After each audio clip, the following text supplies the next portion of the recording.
then down under desalination, private company needs a space between it. And we might want to put when the EIR is expected, even though I know that date's kept moving, it might be an update. There was an article in the paper just last week that says it's either going to be the end of the year or early next year. I just think it'd be worthwhile having that in there. Then on the finance article, on the second paragraph, about 5 lines down, instead of developers, I think we should put customers. Small amount of, we collect from customers putting in new homes or subdivision. I mean, these are individual people, not all large developers. A lot of them are just single family homes. We don't have very many big developments here. And in the next paragraph on the 1, 2, 3, 4, 5, 6, 7th line, I just thought instead of but for the district, I just said for our district might be, just to clarify. And then at the very bottom of that article, something about, I thought we should have something in that last paragraph about that the reason we have this consultant, that we have to go through this process, we have to be sure all of the rates are fair and reflect the actual costs. Because that's, it's not like we just pick rates. They have to be really well researched and justified. So I think that as long as we're explaining finances, we might as well explain that. All right, next page. Sorry. These are good. The free water-wise house calls, this is more just a formatting issue. On the little first paragraph, it says, includes a thorough irrigation system assessment, 2, and then there's about 5 bullets. The last 2 aren't really anything to do with irrigation, so might want to just be includes and then have a bullet for irrigation and then put sub-bullets for the irrigation items, and then toilets and shower heads as a separate bullet. Maybe you just say a thorough assessment too, and then... Yeah. That's all, just, since it put it under the heading of, and then I think this is my last one on the last page, under Consumer Covenants Water Quality Report. It says, in 2017, we continue to water. We continue to meet. So we need to get rid of the word water. And I said, I would say meet or exceed all safety and water quality standards. Because most of the time we're not just right at an issue, there's no non-detect for a lot of things. That is all. I just had a question about the picture there, though. What was the picture for the Yeah, there's no picture. landscape? We wrote this and submitted. That was just a question. Yeah, so by day he was there and was taking some pictures, so. Use your imagination. Oh, I did, but it was just, so it wasn't a correction, it was a question. Yeah. It happened on Saturday. Yeah, exactly. Just a minor thing on page 2 of the what's on tap, page 22 of the agenda. There's the second paragraph, I think it is, starts off with the district's sole source of revenue comes from money collected from ratepayers for water service. And then it says we also have, so can't have a sole source and also. So just that needs to, Primary. yeah, primary, Major, largest. vast majority, Just get one something. from.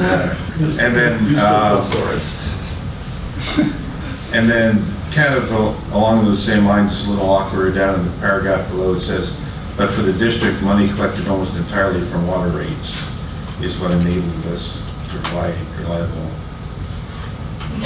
Then maybe just reword that instead of collected, but the revenues from water rates. I mean, I get the, I get what the thought is that gives us stability. But just, that's all I have. All right. So I don't think we need to approve this. This is just a, that's fine. We will incorporate those changes. Thank you. Thank you. All right, so where do we stand? Unless we're doing that. So it's No.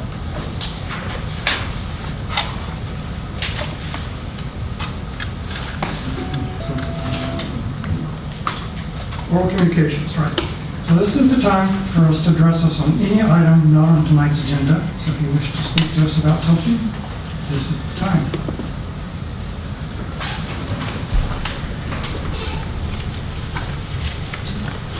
Good evening. My name is Christina Cuevas. I'm a member of the Board of Trustees of Cabrillo College, and I'm here tonight to introduce our new President Superintendent of Cabrillo, Dr. Matthew Wetstein. He comes to Cabrillo and Santa Cruz County as the former Assistant Superintendent and Vice President of Instruction and Planning at San Joaquin Delta College in Stockton, California. There, he led and participated in research and funding and institutional grants totaling $8 million. Prior to that, Matt served as the interim dean of the San Joaquin Delta College Agriculture, Science, and Math Division, and before that, he was the dean of Planning, Research, and Institutional Effectiveness for 5 years. He has received a PhD in political science and an MA in political science from Northern Illinois University, and he holds a BA in political science from the University of St. Francis in Gillette University, Illinois. We, the whole board and the faculty and the staff of Cabrillo College are really thrilled to have Matt Wetstein as our leader, and I'm proud to introduce him as our new president and superintendent. And thank you very much. It's a pleasure for me to join the community. I've already met several of you. We had a wonderful presentation in my office about a month ago with Ron and staff, talking about the pilot project for the injection well to prevent the seawater intrusion. Wonderful presentation in our Board of Trustees last week to discuss that project with our Board of Trustees as well. So I appreciate Dr. Daniels and Ron for their appearance at our meeting. I pledge to do anything that we can as a college to be a good partner for the water district, and obviously save as much water as we can as we're watering and using the resources. But if there's any way that we can partner on that particular project, I'd like to see the college involved in solving these kind of regional problems rather than being a part of them. And so we look forward to working with the staff on further issues related to that. And just wanted to extend my thanks for being part of this community. I hope to meet many of you outside in other venues. I'll leave my business card with you if you ever want to get in touch with me about college matters or things related to the water district. Please feel free to contact me. So thank you so much. Thank you for coming. Thank you. Thanks for your support. Anyone else wish to address us? See no one. We're back. Why don't we skip over the reports and the will serves and go right to 6.2, the presentation of Monterey Bay area-wide Save Water Video Contest Awards. So we have anything from the staff on this? Yeah? Do you want to I will read present this. it? Yeah. Okay, this is the fourth annual student-made video contest this year. And it was organized and sponsored by Soquel Water District in partnership with the Water Conservation Coalition of Santa Cruz and the Water Awareness Committee of Monterey County, making it a Monterey Bay area-wide contest. The contest goal was to create high-quality videos to encourage people to save and protect water. The suggested categories were inspire residents and or businesses to take one specific action that conserves water or prevents pollution to our water supply, or tell a story about a resident or business that has taken action to conserve our water resources or prevent water pollution, or create a visual representation of how much water is saved by taking a specific water conservation action. Local high school video production classes offered through the Santa Cruz County Career and Technical Training Program and other video production classes for high school and college students in Monterey and Santa Cruz County were invited to submit short public service announcements in English or Spanish. Some classes received presentations from staff about water conservation and water pollution prevention. Several teachers made the video project a class assignment for credit. More than 50 videos were submitted from schools in the Monterey Bay area. Over 130 students learned about how to save water and participated in creating videos. Water conservation staff and water committee members were invited to judge the videos. Judges were impressed by the creativity and wide variety of water conservation and pollution prevention topics that were covered in the video. So we will now show you the videos. Alright, so these are the winning 8 videos. In no specific order.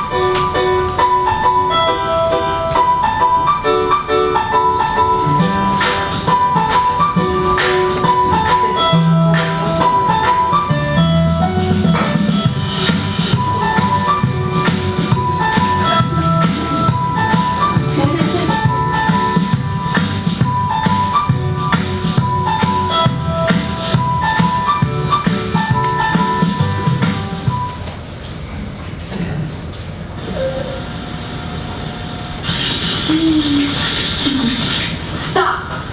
Muchos de nosotros tenemos un jardín que amamos a cuidar a diario. Boquillas de manguera tienen muchos modos para diferentes cosas. Es una forma sencilla y económica que no solo ayuda a mantener nuestros jardines vivos, sino que también ayuda a conservar el agua. Haz la diferencia y ayuda a nuestra comunidad. Puede ser difícil entender por qué conservar agua es importante. El desperdicio de agua es dañoso para el buen ambiente. El desperdicio de agua empieza con una gota a acabar con una sequía. Es fácil conservar agua. 1. Cierra bien la llave cuando te lavas las manos. 2. Si llueve, colecta agua y puedes regar tus plantas cuando sea necesario. 3. Pon un rociador a tu manguera cuando riegues tus plantas.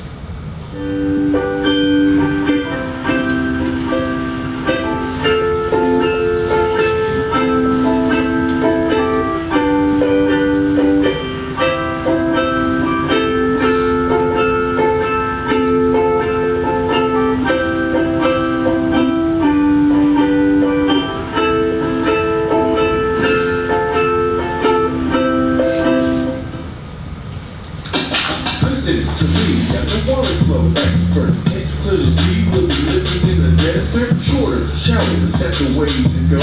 Don't plug the flowers, take the H2O. When it comes to washing, there's some rules you should follow. If it's brown, a bunch of down. If it's yellow, let it mellow. The time's been dripping all week. There's a bit for it to go in. You will let it leak like my name is Edward Snowden.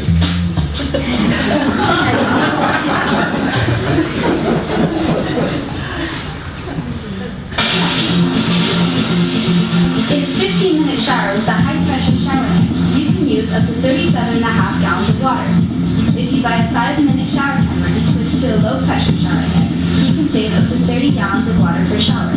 That means if 100 people do this, they can save nearly 30,000 gallons of water a day. Visit SaveOurWater.com to learn more about how you can be a part of preserving California's precious water. A gallon of water is an opportunity. It is an opportunity to cook, to clean, to garden, and to do a whole lot of other things. That means that the average American family wastes 180 opportunities per week. So don't waste yours. You can save water by doing things like using a shower bucket, not watering your plants before, after, and when it is raining, turning off the tap when you're not using it, and collecting rainwater. Who knows what you can do with all the gallons of water you'll save.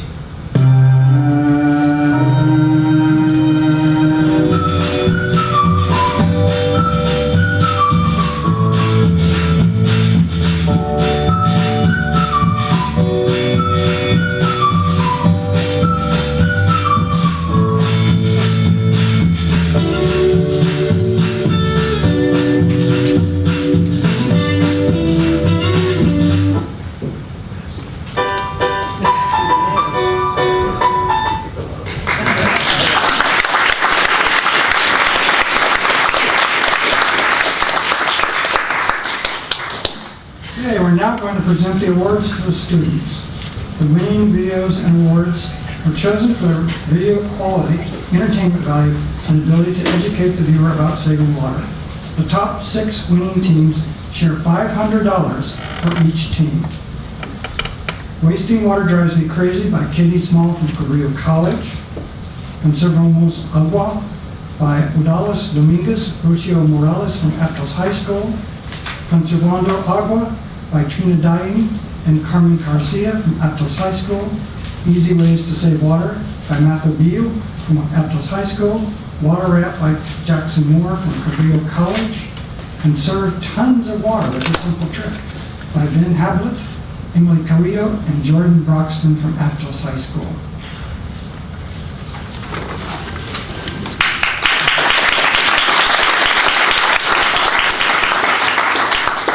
The students who won want to come up for a photo opportunity, come on up, and we'll, the ones who gave me your address and we were able to cut you a check, we'll be able to give you your check tonight. And so come on up for a photo opportunity with our board of directors. So an individual opportunity in a group? Yes. Thank you. Congratulations. This is Jackson Moore. Now he's at Cabrillo College. Okay. Thank you for your great rap, water rap.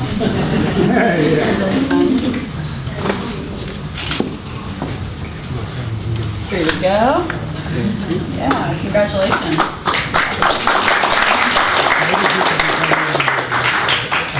Yeah. Now, Odalis Dominguez. And Rocio Morales. And Trina Dane. All right, there you go, your Odalis. Thank you. And Rocio. Thank you. And Trina. And Carmen Garcia. You guys, I think we should all come up here for a big photo, everyone together with the board of directors here. Want to have the board of directors come here? Yeah, come up closer so we have. And Ben, how about? Ben is not here. Okay, yeah, that's right. He's in a play. It's Zura Gonzalez. Holden Barker. Right. Holden. All right. And then the ones who are here but and want a prize, we'll be mailing your checks to you after. But please come up. But please come up for a photo if you want. We'd love to take a photo with you. So If there's any teachers too. and I also want to recognize, I should be talking in here. If I talk in the microphone, then I'll be recorded, so it'll be better. I want to recognize also your teacher, Joel.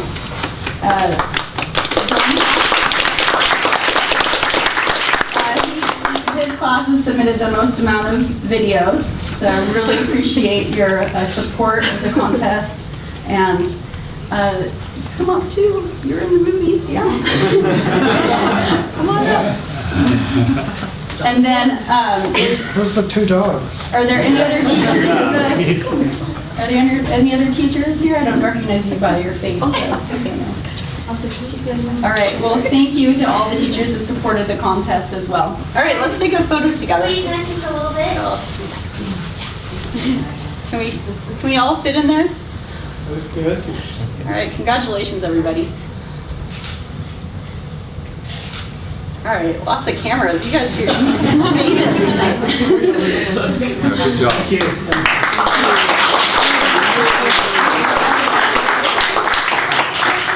So where it goes from here is your videos will be on TV on three different stations. I'm sorry, the runners-up was Holden Barker from Aptos High, Dasari Ballesteros, it's Zuri Gonzalez, and Luis Ceballos.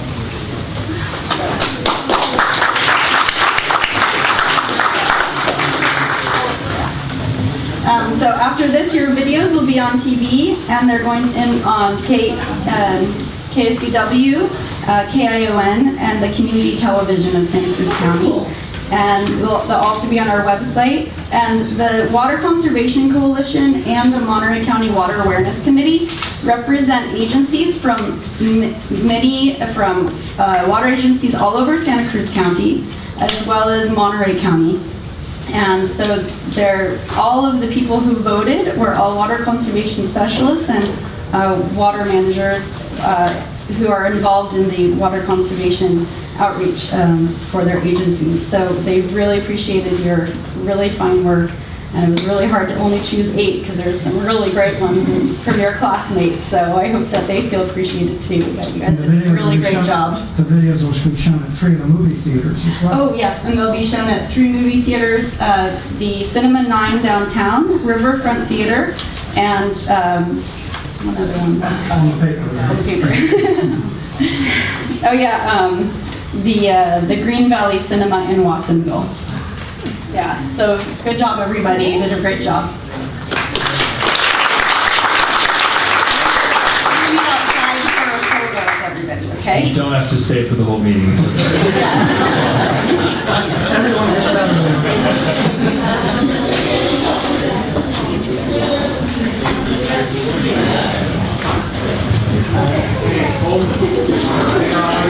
Thank you guys.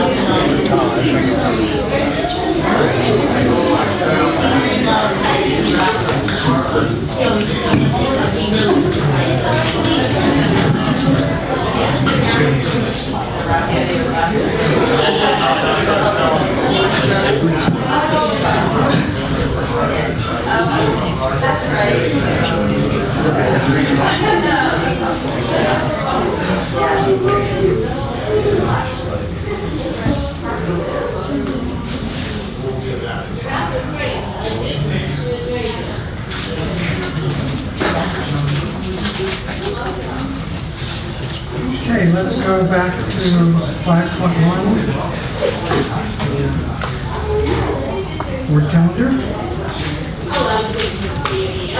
Yeah, I'll report out on a couple of items. So this coming Thursday from 7 to 9 p.m. at Simpkin Center is the MGA, the County Groundwater Agency meeting. The primary item on there is related to the approval of the budget, the next year's budget. So it's approximately about 1.3 million. Much of that will be covered by the $1.5 million grant that we received to develop the groundwater sustainability plan. Then on Wednesday, May 23rd, the following week, is the groundwater sustainability plan advisory committee meeting. I will be not attending that. I'll be in Washington, D.C., but I believe Bruce Chaffee, or Dr. Chaffee, will be attending. Okay. And then I'll just make note that on May 21st is the Water Rates Advisory Committee from 3:30 to 5. And I know one of the committee members, President Daniels, won't be there, so hopefully the alternate Director Lather might be able to attend or by phone. We can follow up on that. That's all I have to report out about the calendar. Any questions? I just wanted to remind the board that the next meeting on June 5th is going to be a community foundation. Okay. Thank you. And I'll just, the July meeting, I might have to teleconference in. I'm not sure yet. Okay. So we go to 5.2, the special board assignments. Yeah, I really won't report much out except to note that we added the items in red underline. I think they were from the previous meeting. There were several, about 3 or 4 items that the board directed staff look at in the future. So those have been added to the list. And Any questions? And one marked off. Always like that. Any questions about these? All right. 5.3, organization-wide abbreviated status update. Yeah, does staff want to come up and... For conservation and customer service field, I don't have much to add. Are there any questions about the items reported? Yeah, I wanted to ask about the AMI meter system, the transfer, because it said that the shipment of 100 meters is dependent on the master meter's completion of the licensing salon.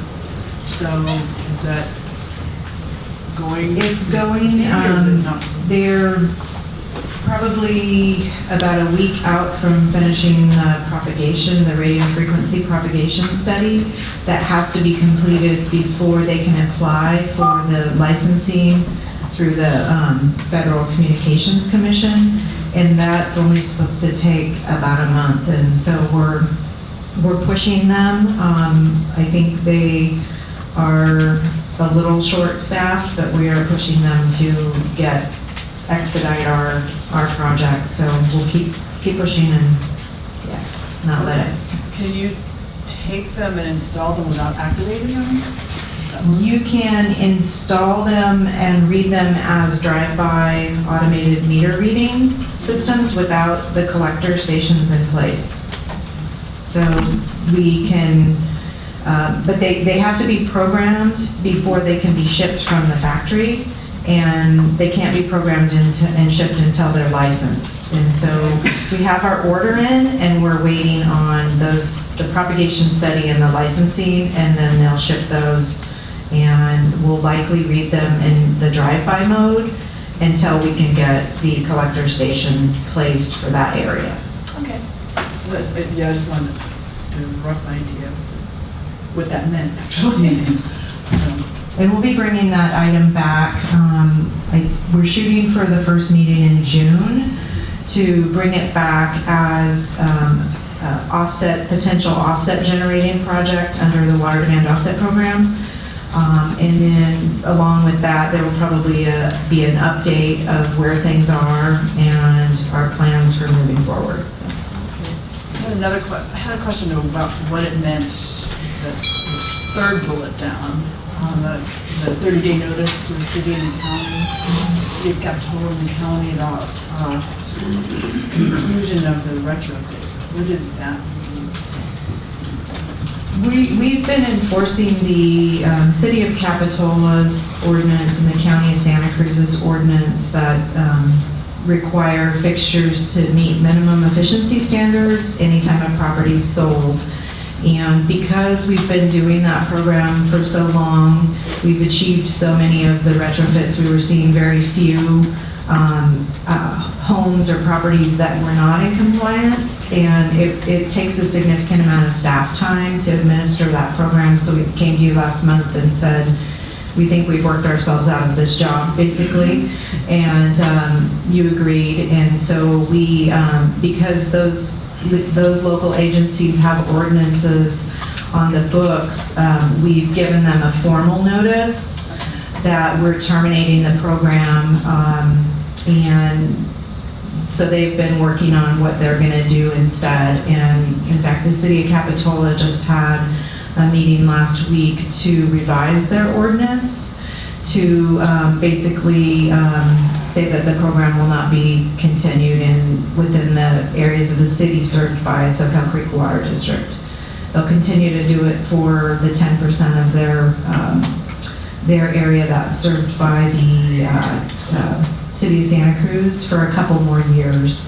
But we explained to them that through this program itself, our rebates that we've had in place since 1997 and thousands of retrofits through our water demand offset program, there's just not a lot more out there to be done based on the current standards. And there's also point of sale, California point of sale restrictions on fixtures, and people are, when they're redoing their bathrooms or whatever, they're held to the California Green Building Code requirements. And so there's also those kind of passive things that have resulted in a lot of fixtures being retrofit. So I'll just add that was, we actually, the city and the county both gave us the authority to sign it over to us, so we could do that. So a long time ago, the board realized we had better resources and a better reason, I guess, to take care of it. And so we did. Now we're telling them we've done the job. I just wanted to hear what they were going to do in response. It sounds like they're making. And the county is going to continue with the program, and they administer the program. It's kind of they don't enforce it actively like we've been doing. What do you call that when somebody's on their own? A trust system or honor system. So they'll absorb the portion of the service area back into their program that they administer countywide. Engineering, please.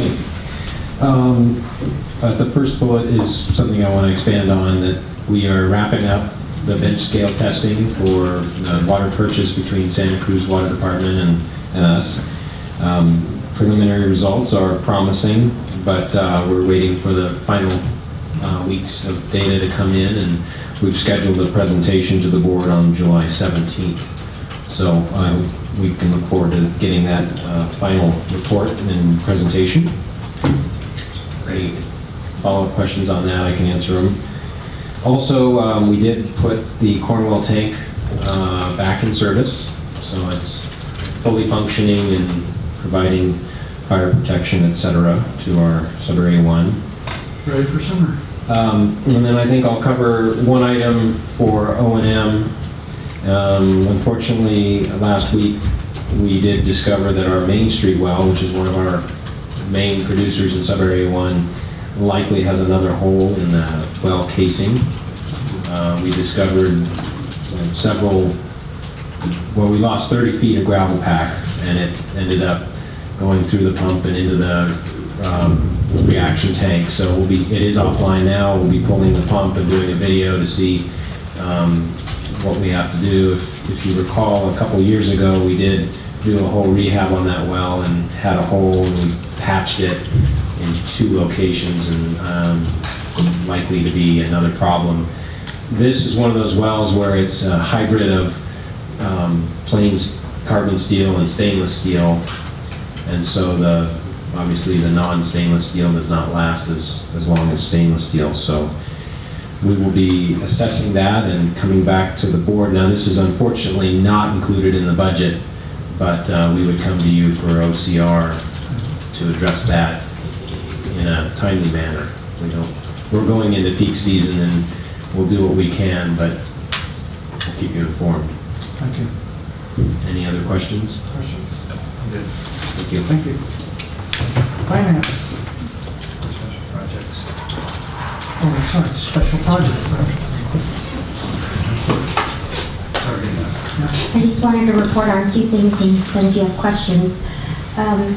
The big news in the last time we presented to the board is that we have done the startup and commissioning of the tertiary pilot plant that was part of the Bureau of Reclamation's Title 16 grant that we received. So that pilot plant is down at the Santa Cruz Wastewater Treatment Facility.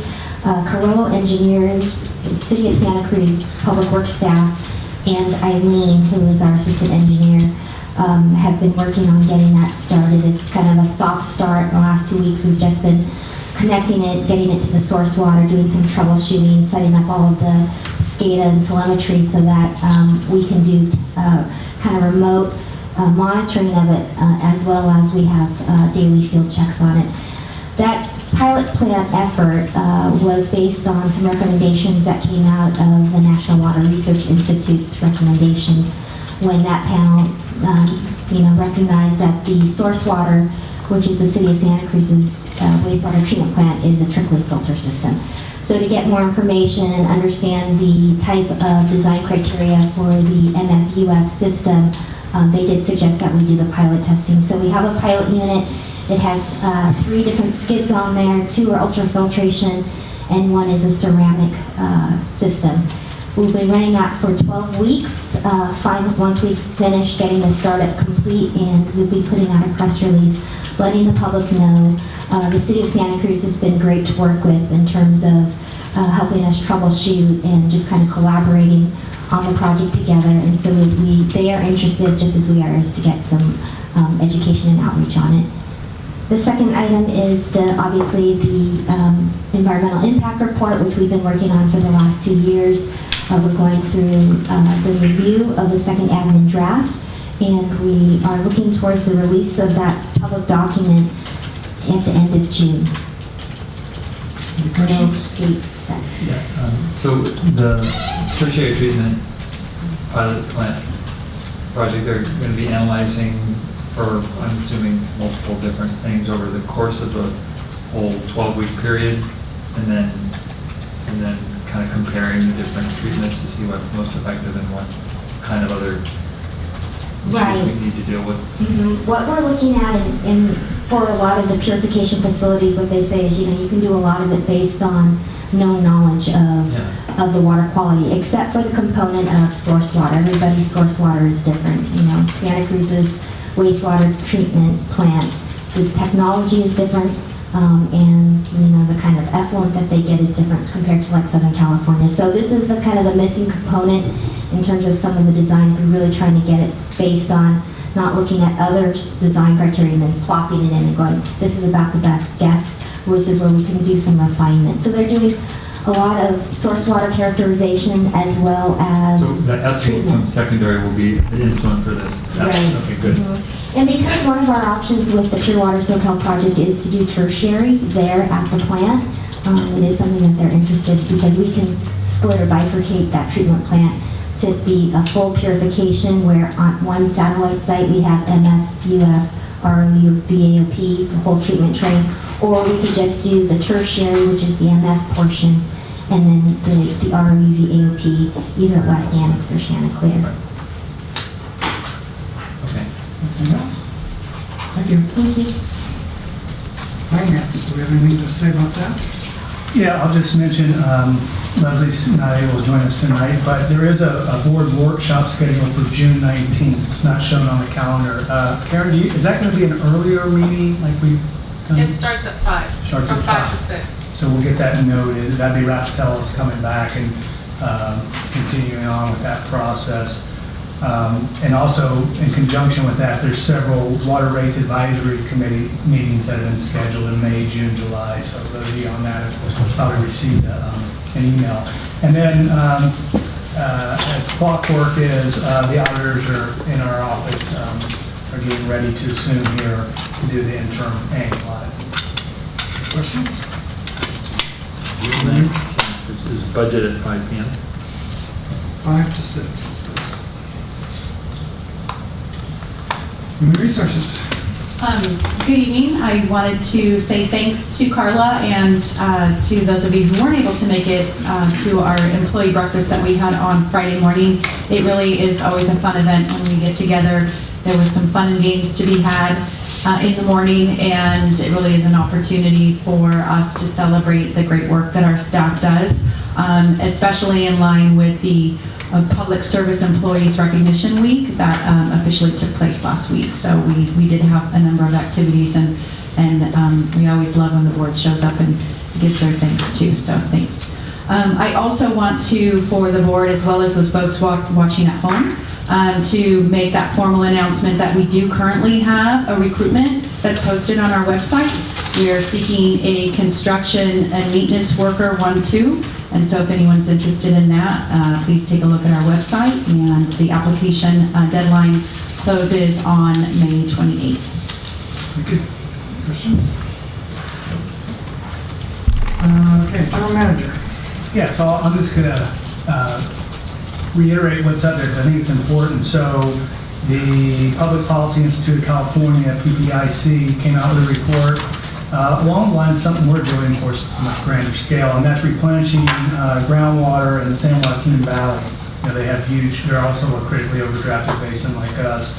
So it just highlights the opportunities for surface water and groundwater agencies to collaborate, much in the same vein that we're aiming to do, and have an MOU with the city of Santa Cruz. So a little validation there. And then I thought this was interesting. The California municipal water agencies were surveyed and determined that 77% of the California public water agencies indicate they intend on going to indirect potable reuse, which is the project, of course, that Pure Water Soquel is evaluating. So, and then along those lines, the State Resources Control Board, as you can see up there, has announced that the proposed framework for regulating direct potable reuse.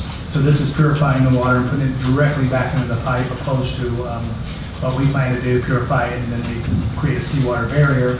But it's up and open for public review and input. So you can see along those lines, water in every which way, from surface water to groundwater exchanges to potable, direct and indirect, is really starting to take hold. Questions? Okay. We move to 6.1, conditional.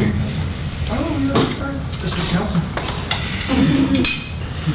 Well, Thursday is still on for the John Cole hearing, so we'll have a report back for you on June 5th.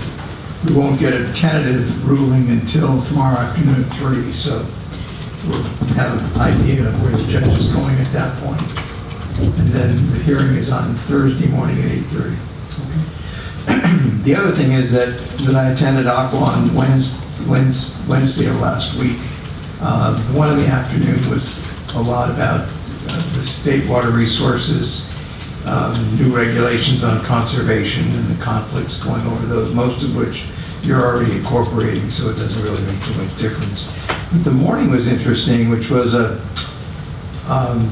review by the people involved, the county council and the water district attorneys, of both the Santa Rosa fire and post consequences and the Montecito mudslides and fire. And what the lesson that came back, and I've talked to Ron about this, is that we really need to look hard at our emergency policies and emergency proclamation templates, because the ability to move fast in those situations is critical.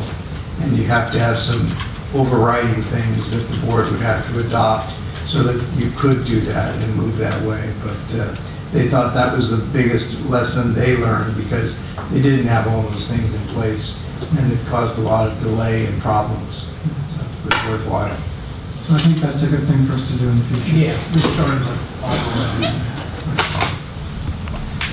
Now we do the conditional will certs. Hi, there are 3 will certs for you to consider tonight. There are 2 renewals, single-family residences, and the third one, unfortunately, came to us sort of after the fact. It was one of those that went through the county, and this is the first time I believe you're seeing it. It's an expansion of the Resurrection Church there at State Park and Soquel Drive. We did verify with that project that it obtained its development permit prior to the date that we set for qualifying into the old WDO program, and so they've met those requirements for 0.43 acre feet of offset, and so they're ready, asking for unconditional approval to move forward with that. Any questions?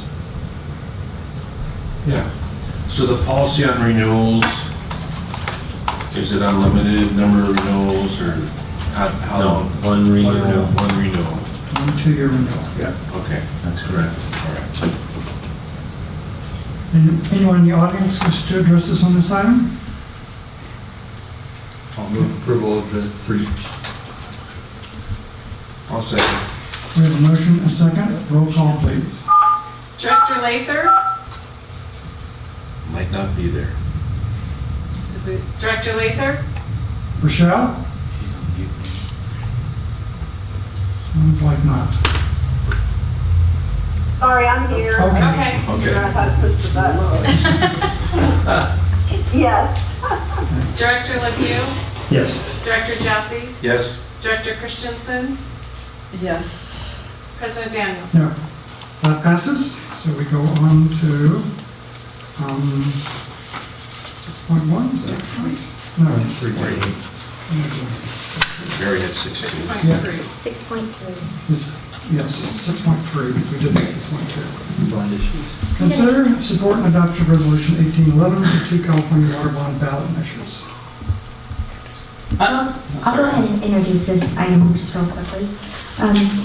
California does have 2 water bonds up for public vote this year, one in June and one in November. We have Mateo Crow here from the Natural Heritage Institute, who is working a lot on getting information out about the proposed bond in November, but he would like and is available to talk on both, since one is sponsored by the state and one is a citizens initiative.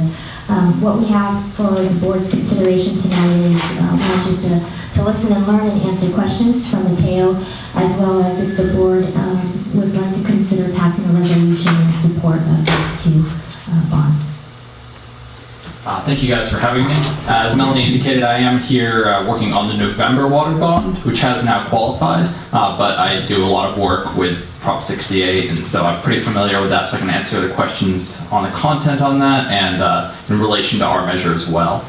So as Melanie indicated, there are 2 water bonds on the ballot this year. California passes water bonds fairly regularly at the state level. There have been about 22, I believe, in the last 45 years. 21 of them have passed. 1 failed when it had 11 competing bonds on the ballot. So the state of California's voters are generally quite positive about them. And these water bonds are really the state's main mechanism for funding a lot of the grant programs for, I'll say, for conservation, local water agencies, other public agencies, a lot of different stuff. And so the most recent water bond, as I'm sure many of you are familiar with, was Prop 1 in 2014. It's been in the news a lot due to the storage projects on it that have been maybe going to get funding, maybe not going to get funding. Aside from that surface storage allocation, most of Prop 1 has been allocated. And we estimate, or I should say DWR estimates that it will probably be sometime towards the end of next year that all of Prop 1 will be allocated. So it is kind of coming up in the timeline for another water bond. So as Melanie mentioned, Prop 68 is coming up in just a few weeks on the June ballot. It was sponsored by Senator De Leon and Assemblyman Garcia, I believe. It is a parks and water bond, so components of both, totaling $4.1 billion. There is about $1.5 billion of that funding actually going towards water. There's about $1.5 billion going towards parks and other open space, and the remainder is going towards climate resiliency, some of the state conservancies, a number of different areas. So it is a great bond measure. Aqua has endorsed it.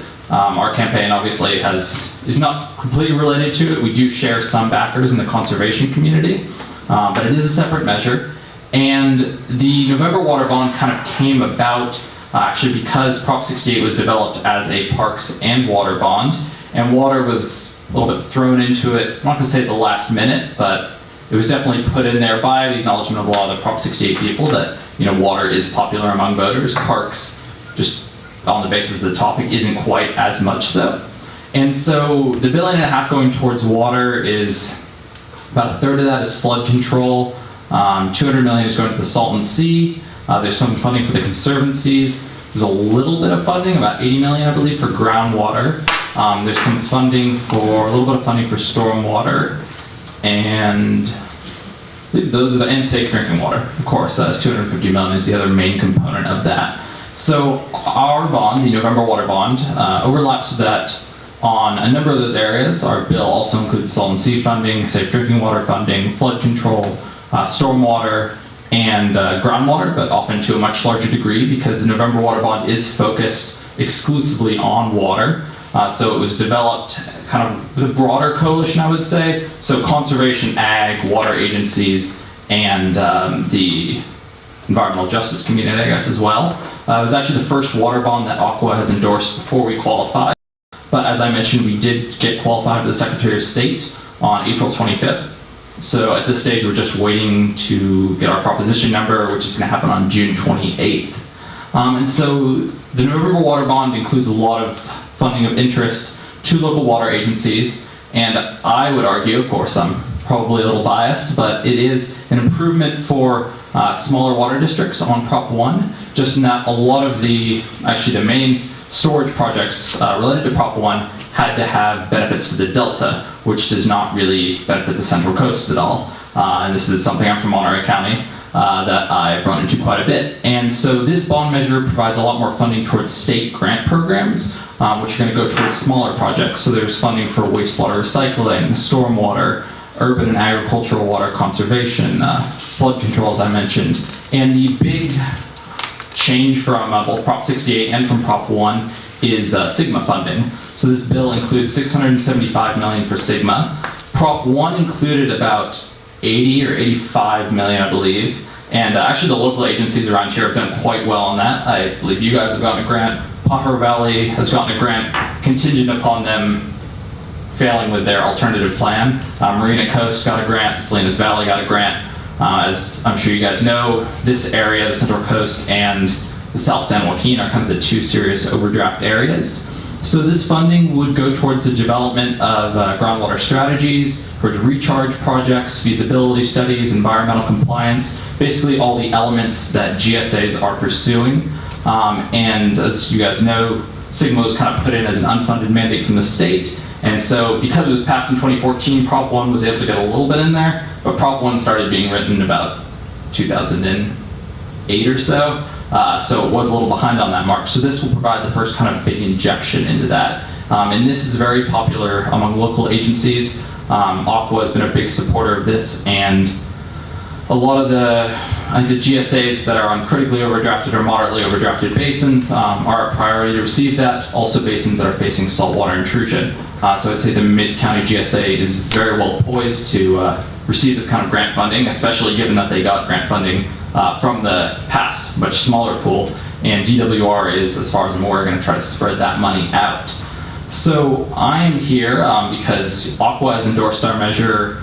Northern California Water Association, Southern California Water Coalition in this area, Pajaro Valley Water Management Agency, Scotts Valley Water District, and I'd like to request the Soquel Creek Water District's endorsement as well. The water districts are actually the best way we can speak with voters. Obviously, environmental groups, civic groups of other types are crucial to our success and their dissemination of information to their constituent members, I guess. But people really do look to their water district on these water bonds, which is probably a good thing. They trust the people actually supplying their water. And so I'd like to open it up to the board and staff for questions on our measure 68 or the relation, anything of that sort. Questions?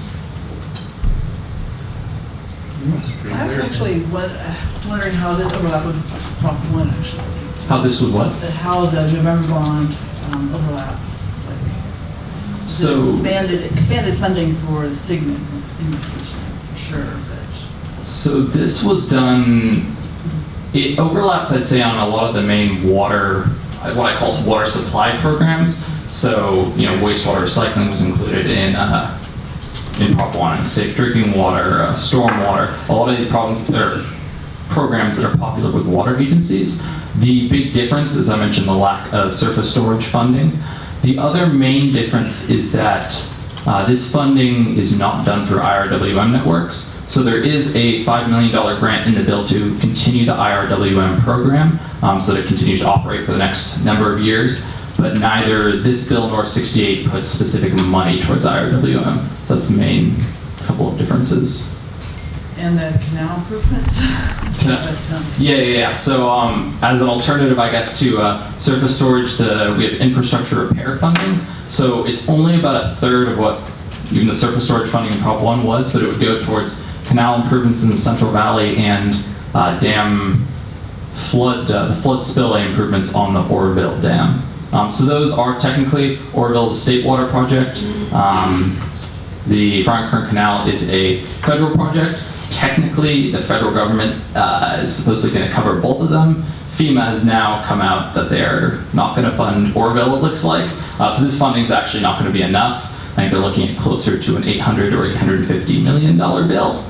And it's the same thing, Bureau of Reclamation. The federal government should be covering the Frank Kern Canal repairs, which the Frank Kern Canal is primarily used for groundwater recharge. Ron spoke about the groundwater problems out in the San Joaquin, and that's really what the canal does. It's been about 25 years since the federal government has stepped in on a major water project, and with the current administration's relationship with California, I can almost 100% guarantee it's not going to happen. I think one thing to note about Prop 1, which is, we're kind of living in it right now, is we're really trying to pursue some money under a Prop 1 groundwater grant program. When that was passed in 2014, the state had in their guidelines or in that bond measure that it had to be spent and liquidated by 2021. So there's that kind of sunset on that. There's a lot of projects that are out there that need funding. So this, I think, adds on. And the way that Aqua is really framing these two bonds is that they're complementary, not competing. And I think that's a big distinction that we're trying to get when people call us at the district office and ask us about these, because Proposition 68 is great, but it has such small amounts to really effectively get things done statewide, especially as we know, because we're a small agency, these larger water agencies can gobble up, $50 million for Sigma statewide is not a lot, and that's why I think the November one is coming through with $640 million. Yeah, just to add on to that, Prop 68 is kind of a very different stage of the campaign. They're 3.5 weeks out, and so I imagine that the water district's actually getting a lot of calls right now because it's, I don't know, I get it on Facebook, I know people get it on Instagram or Twitter, they're advertising quite heavily. We are not at that stage right now, so most people will not have heard of us. We're kind of only in the endorsement stage because we're kind of staying out of the way of 68, and also we are 5 months, I guess, 6 months from the ballot, so there's not a whole lot of value in campaigning at this stage. I have one question for Mr. Basso. I remember the Supreme Court case, I think it's Salinas, about advocacy for measures that an agency might take, that you could be factual about things, but you cannot be an advocate for things. And I'm wondering, I see all these warehouses in here, they all look fairly factual to me, but the warehouse, the now therefore be it resolved clause says that the Board of Directors of Soquel Creek Water District formally supports Prop 68, et cetera, et cetera, et cetera. And that language kind of smells like advocacy to me, and so I'm wondering, is this even legal for us to do? While your general counsel is looking, I've run into this actually with a number of agencies. You are barred from advertising anything about this on your website, obviously from any fiscal contributions, but I can't say what the actual agency's regulation guidelines say, but water agencies aren't affected by that Supreme Court decision in terms of advocating for proposition measures. I don't think this violates that. Okay. Yeah, I mean, it's not, this is simply an endorsement, and it isn't putting anything out there beyond that. Okay. Anyone in the public wish to address us on this item? See no one? So, what are we doing? I think it makes sense for us to be behind it. Clearly, it would benefit the district probably. Yes. Well, I That's- remember observing endorsements by state agency on Prop 1. I've seen that in the past. This sample resolution, Aqua is sent out to all its member agencies. But then Aqua's not a government institution, so they could advocate for anything they want. Right, no, this was a toolkit for water agencies to use, not a one that Aqua's signed. And I'll make the motion that we proceed with endorsements. I'll second it. Okay, I have a motion and a second. Roll call, please. Director Lather, Yes. Director LaHue, Yes. Director Jaffe, Yes. Director Christensen, Yes. President Daniels. Yes. All right. Only hope for customers. Thank you, Thank you. Joe. Thank you. Okay, 614, approved scope of work addendum for professional consultancy with Long and Caldwell.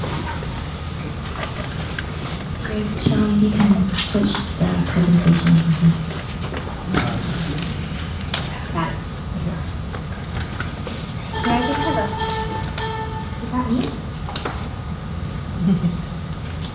I just have a couple slides to kind of introduce this item and then, of course, open it up for discussion with the board.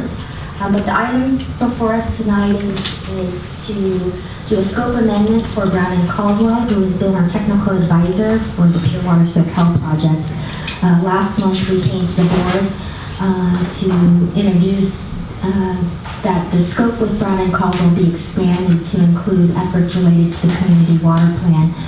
And this slide is just saying, since 2006, we recognize that the board has been working diligently on an integrated resources plan to diversify our soil groundwater to include many other components that has now evolved to the community water plan and for supply options. So just highlighting in that blue area, 2018 and 2019, we foresee that in the last 5 years, we've done a lot of efforts on our water supply options reevaluation to complete the technical, environmental, and financial studies on Pure Water Soquel.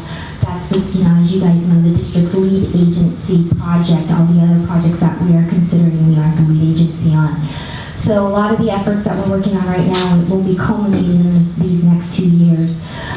To tee up for that, the board can make some decisions on what supply options they want to pursue within that community water plan. One of the big drivers that we also tee up as we complete all of those studies is really pursuing grants. And just, I think Mateo did a great job, almost teed it up better than I could. Prop 1 money that was passed in 2014 is either long gone, like with the recycled water component, or there wasn't enough to fund things, which is why they're going out again. We have an opportunity with the Prop 1 groundwater grant, which was an $800 million pot of money that we qualified for because of our seawater intrusion problem we have here. So we have done a great effort in going for the planning grant, the $2 million planning grant, and there is an opportunity for us to apply for this next round, which is round 2, for implementation dollars. So with that in mind, that's really kind of driving us in terms of the schedule. But really, I think the schedule really kind of backs up from the 2 at the bottom, which is, the board set a goal to have sustainable water supply online in 2022, with the ultimate goal of meeting that state law and that state mandate to restore the basin and be sustainable.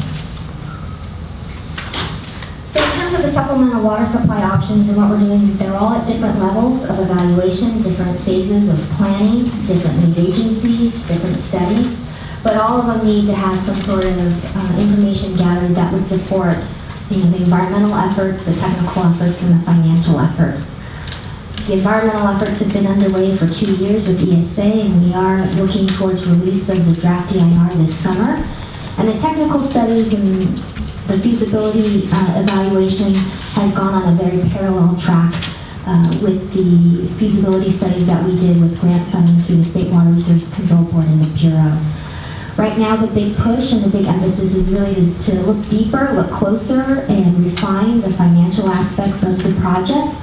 And that's really kind of what is feeding both the technical and the financial needs of our project right now within this Task 1 effort that we have presented to the board tonight. Again, really this is to help us continue that evaluation process so that the board and the community is ready for some decision making. Go ahead, Mike. Yeah, I'll just add, so to put this in a broader context, and then a couple narrow things.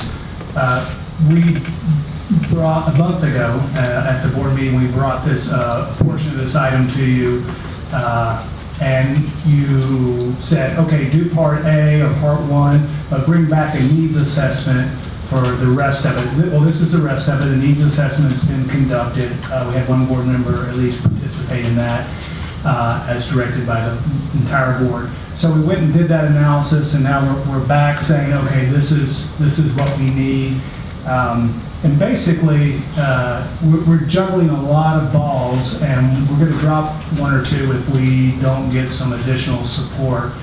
I'll give you an example. The Prop 1 grant money that we've got $1.5 million for, we thought we'd apply about a year later for that implementation part. Well, they called us and said, you better do it now. And maybe because money's running out and they support us in our project for this. So now we're having to regroup, and just that alone takes a lot of effort. So that's just one example of several of the items going on. But in the larger context, this is really a lot of analysis, but it's basically staff support is what it boils down to. People, some software, but really more horsepower behind than what we already have.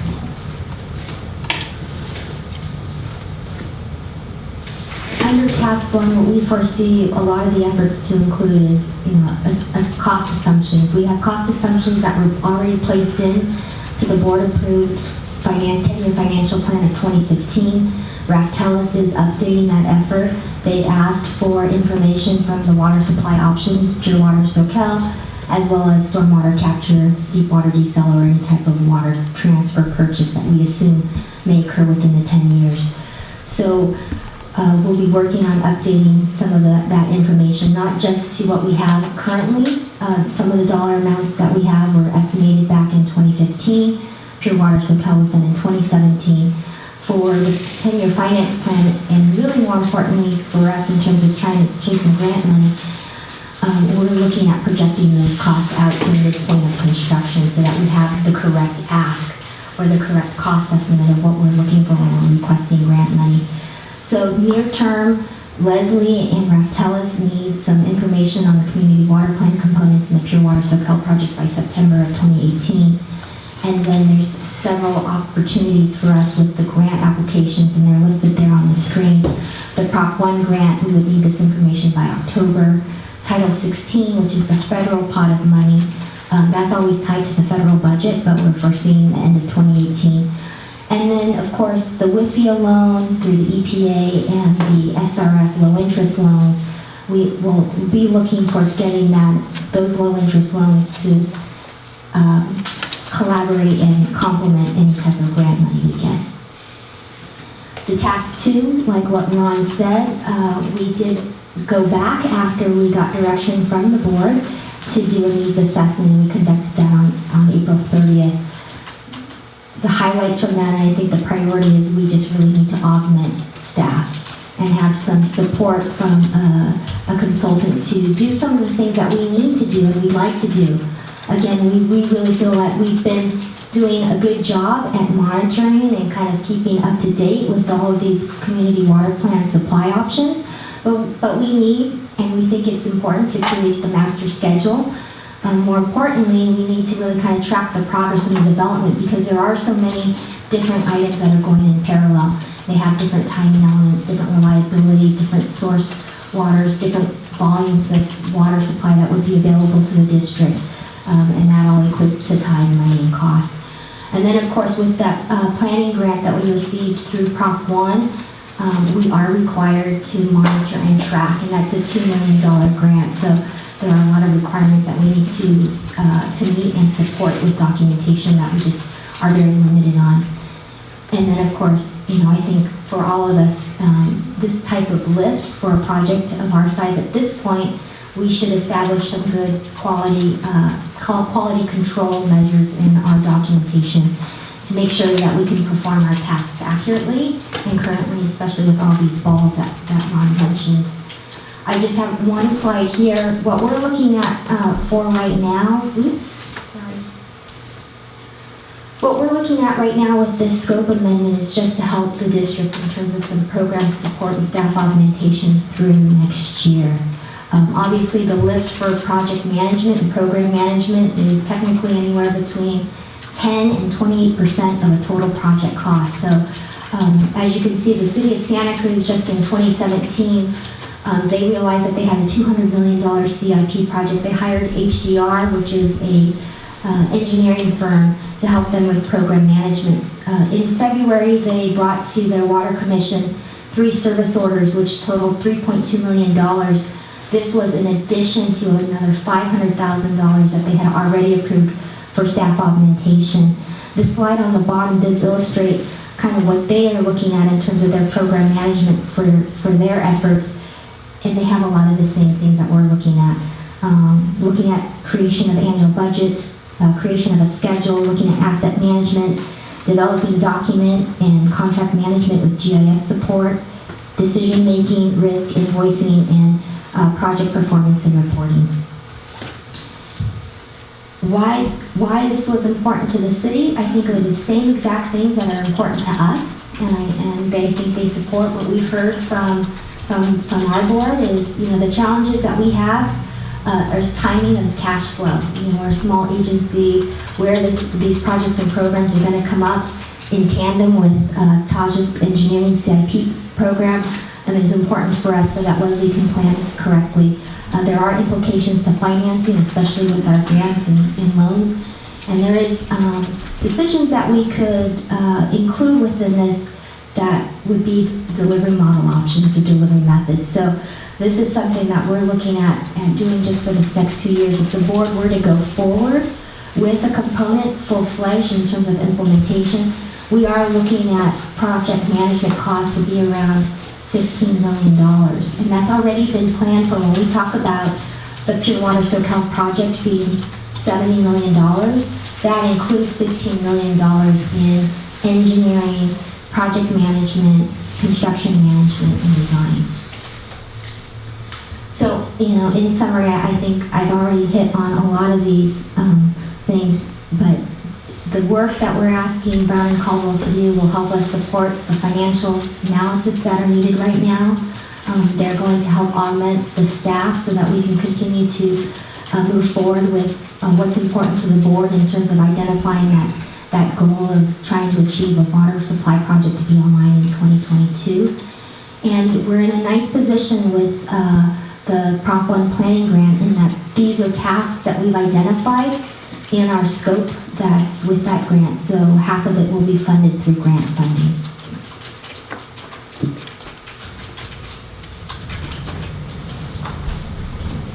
I could add just one thing I think may help complement what Melanie said. So you saw Santa Cruz, is spending a lot more money on the project management. We too may have to do that as we move forward, but what we're trying to do here is a baby step just to get us up to the next stage so we can hear over the horizon a little bit more. And a question that was asked last time that we did take to heart and discuss a little bit was, well, why not just hire another staff member? That may be necessary in the future. We're always reluctant to do that just because we're physically conservative. But the other thing a consultant brings, and having been a consultant half my life, they bring a deep bench that you just can't get with one person. Some of this support we're looking at is down here, but it's also some of it's up here. It's almost guidance for us. They've been down the road before and know little methods that really can help a lot. I could give you an example or two, but I'll leave it at that. I don't want to beat a dead horse here, but also the city of Santa Cruz engineering department, water engineering department has 15 plus employees, and yet they still need to go out. We've got a fraction of that here. So we're really coming to the board asking for assistance to get this program to succeed. It sounds like to take advantage of the funds we've already gotten for a grant, and also to be in a position to move forward with getting funding and being ready for that. So we're not missing any opportunities in timing as well. Any questions of staff? I have a question on the actual attachment. Okay. Where it's program management under activities on page 60 of 89. It's really the first page of the attachment. Under activities, the second bullet under analyze water availability under each portfolio option. Not just water availability, but don't we need to evaluate the concepts of timeliness, reliability, effect on climate change and drought? So, and quality. So I would want, and quality, I would want that in there. Are a lot of those things in our feasibility studies though? We had a feasibility study for Pure Water Soquel, and then Kenny Jenks did this type of evaluation, criteria-based analysis on water supply options. Those have greatly changed, so that would be part of this, is just kind of do that kind of qualitative analysis on the current community water plan components. So kind of redo the feasibility analysis probably, isn't it? It wouldn't be redoing it in its entirety, more qualitatively, looking at just, wouldn't be going through really a thorough analysis. We would take what we've already done with Pure Water Soquel, and we would do, I think, basically capture what you've been doing with stormwater capture and an update on the river water transfer. The river water transfer feasibility study that we had in the development of the community water plan does not even look like what the city is looking at in the Water Supply Advisory Committee or what is being pursued in this water purchase transfer. That was based on the Prop 50 conjunctive use system. That was what the costs were based on. Well, I have a question myself, if you're... I'm done, yes. Okay. This task one is entitled Program Management Assistance for the Community Water Plans, Portfolio Diversification Analysis, and Rate Study Input. And then that's on page 60 as well. And then I flip to page 61, under assumptions, it says, BC, Brown and Caldwell, will use the cost analysis from previous studies as the basis for developing portfolio options for Pure Water Soquel. Class 4 level cost estimates from the 2017 feasibility studies will be used for other options. Class 5 level cost estimates from the 2014 will be used. Analysis will be performed based on the most current information available, blah, blah, blah. And so I'm wondering, why do this study if they're just going to take the current estimates for costs and feed them back to us? I mean, that doesn't seem very useful. And so I think if we focus on that last sentence that says, they're going to be based on the most current information available, a lot of the things have changed over the last 4 years. So we'll need to update that. I think BC is not going to go through and develop a full Class 5 estimate. That's a heavy lift. That's probably doubling this effort. Yes. What they are going to do is look and see how much has changed, what does need to, and go through that level of effort. I think for the board, and this is why one of the things that we talked about, a lot of task 1 includes, development of these portfolio options up to 6. Do we need 6? Maybe we don't need 6. What are they? Those 6 portfolio, we haven't defined them. One of the things that when we asked Brown and Caldwell to develop this is we didn't want to just assume what those portfolio options could be in kind of a silo between staff and BC. We wanted to try to incorporate either a committee that the board set or utilize the, what is it called, water infrastructure, water infrastructure standing committee, and look at those. So, for example, we know, and I think we've talked about with the board, the deep water desal or pure water Soquel, that's not an and, that's an or. So one option could be deep water desal. One option could be pure water Soquel. One option could be pure water Soquel with river water transfer. So those are the kinds of things that we wanted to kind of work on together. And the way that a consultant agreement typically is done, which is very different than a contractor, is we put a scope together, we say up to, and then it's billable. And so for a lot of our contracts, we don't meet that or we exceed that when we have to come back. We put this in, we will spend what is needed based on that kind of iterative process, but it gets us going, especially because we're trying to meet those fall deadlines that are required by some of these other tasks. Yeah, and just to follow up on that as I look at the scope here, one of those things that where all the money may not be spent and certainly wouldn't be charged, we go over those bills quite thoroughly, is in task 1 it says BEC anticipates a total of 8 meetings or workshops for this task. And I think what we were envisioning was the board would give me the authority to work with 2 directors and a group of staff and consultants and develop some of this. Now, you may say we don't need 8 and that's fine, we'll take it. We just wanted to give the board the opportunity to have as much participation. We always appreciate that. There are some big decisions along the way, but we certainly can do that and report back and reduce some of those as we go along. Those are the kind of things we look for and we're aware of. We just didn't want to shortchange it and have to come back again. Any other questions? Anyone from the public wish to talk about this item? Okay, seeing no one? As far as I'm concerned, I had concerns about task number 2, but it's good to finally see the needs analysis, which was what we agreed to last time this came to us. It's a shame that that wasn't in the report, but now that I see it, I can support that. I mean, I feel like we have to have confidence that the general manager and staff are going to utilize them as much as they need to get the task accomplished and no more, and so that's where I'm at, and we all are working towards the same goal. It sounds like pretty strongly they need this help to move forward, so I'll make both motions. I second. Okay, we have a motion and second. Roll call.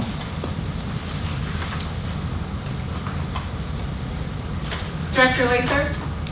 I'm going to abstain from this. I believe I have a conflict of interest.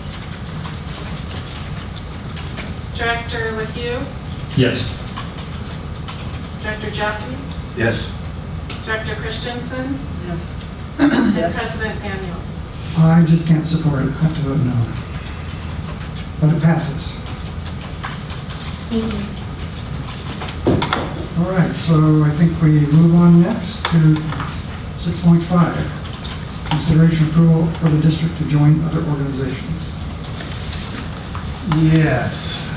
Find my notes here.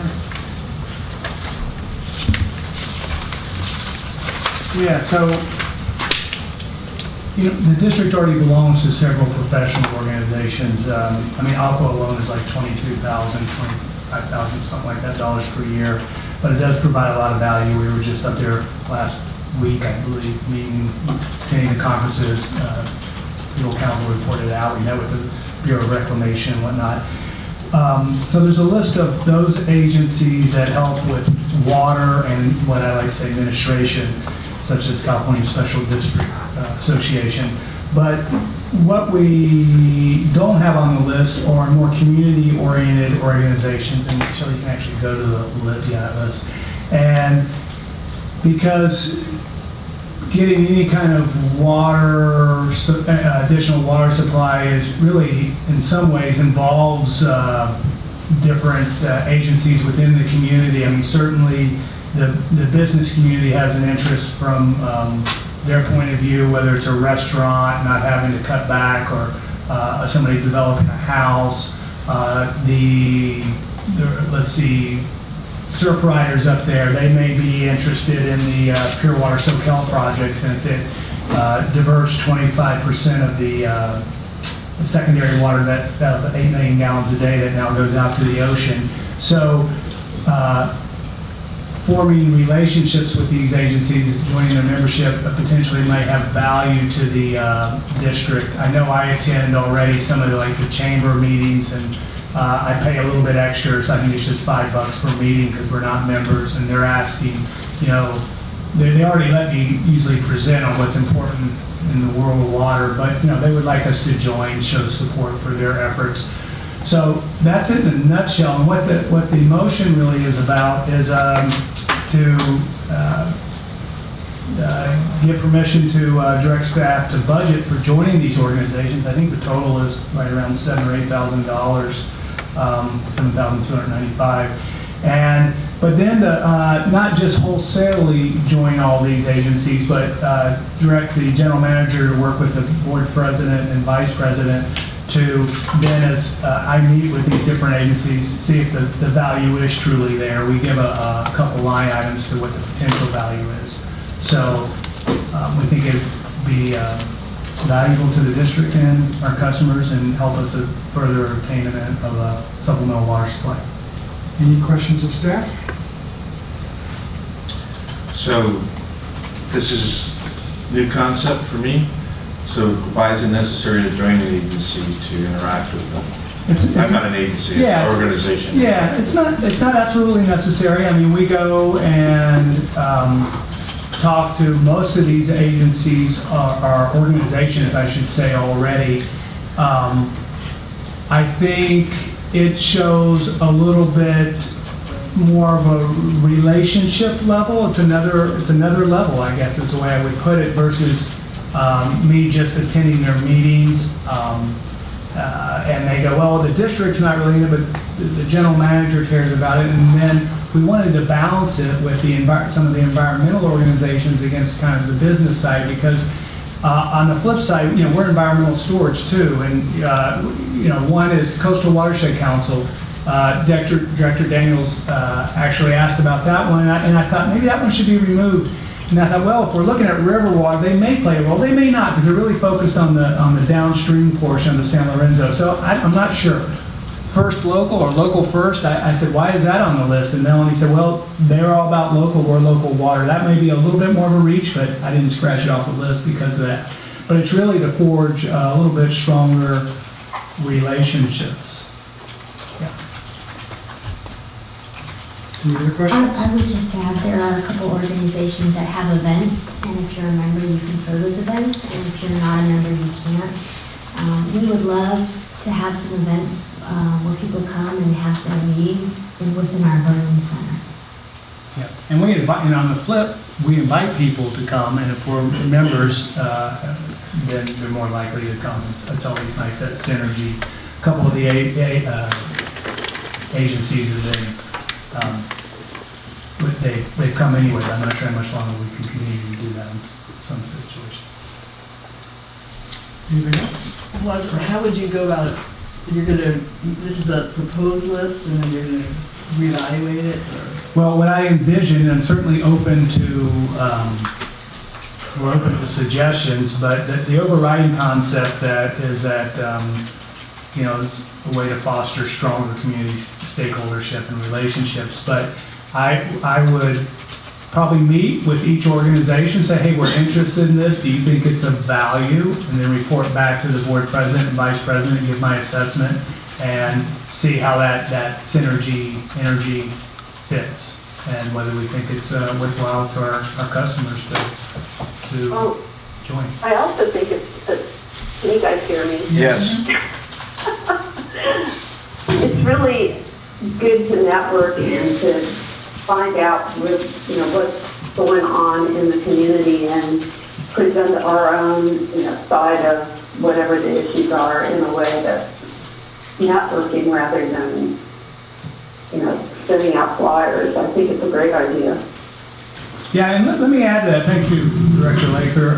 So a good example, you would think the Santa Cruz Chamber of Commerce, why would we want to, how would that benefit? Well, through relationships, actually, I think Melanie forged a while back, they started inviting us to some of their subcommittee meetings, and it's enlightening because there's a host of people there that are really, whether it's Cabrillo or the college, but they get to hear, our update, our side of our perspective and that sort of thing. Even though it may only take place for a minute or two, I think there's this value in that sort of thing. Well, I'm really all for the community outreach too. Some of these, I wonder whether we belong in it. Are they really directly a fit? But I expect that will be arranged. We'll cull it a little bit, I think. Right. Yeah, it's yet to be determined if all of these, and that's why we're not asking for a, carte blanche, let's do it. We don't even believe that that's right. But I suspect some, will probably make the list, and maybe if you won't. I have a question about the Resource Conservation District. Isn't that kind of a quasi-governmental agency? It is. It is with the county. It's an elected position, I think. So it's.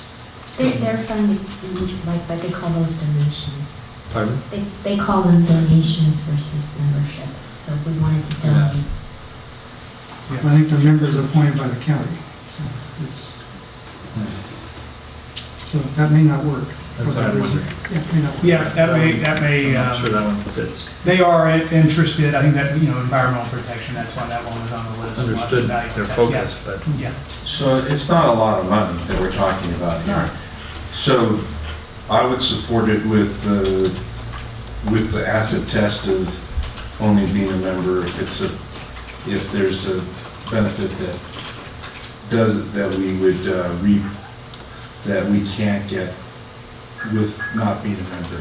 Right. And so I think what you'd be doing is putting your faith, unless you designate two other people, but the board president and vice president, from when I come back and say, here's my evaluation, and really they get to, they can make the call. Let's see what the public has to say. Anyone wish to address us on this item? Seeing no one? Okay. And it doesn't have to be the president and vice president. One of you guys are interested in reviewing these. Yeah, I'm fine with you guys. But I think it is important to pick ones that have value for us. Yeah. I feel like I have to justify each choice to the customers. And maybe you go and talk to each group beforehand. Right. Or the leaders of the group or something.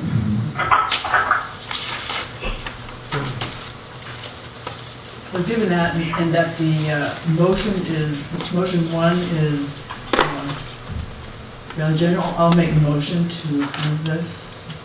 I'm trying to decide on the second one.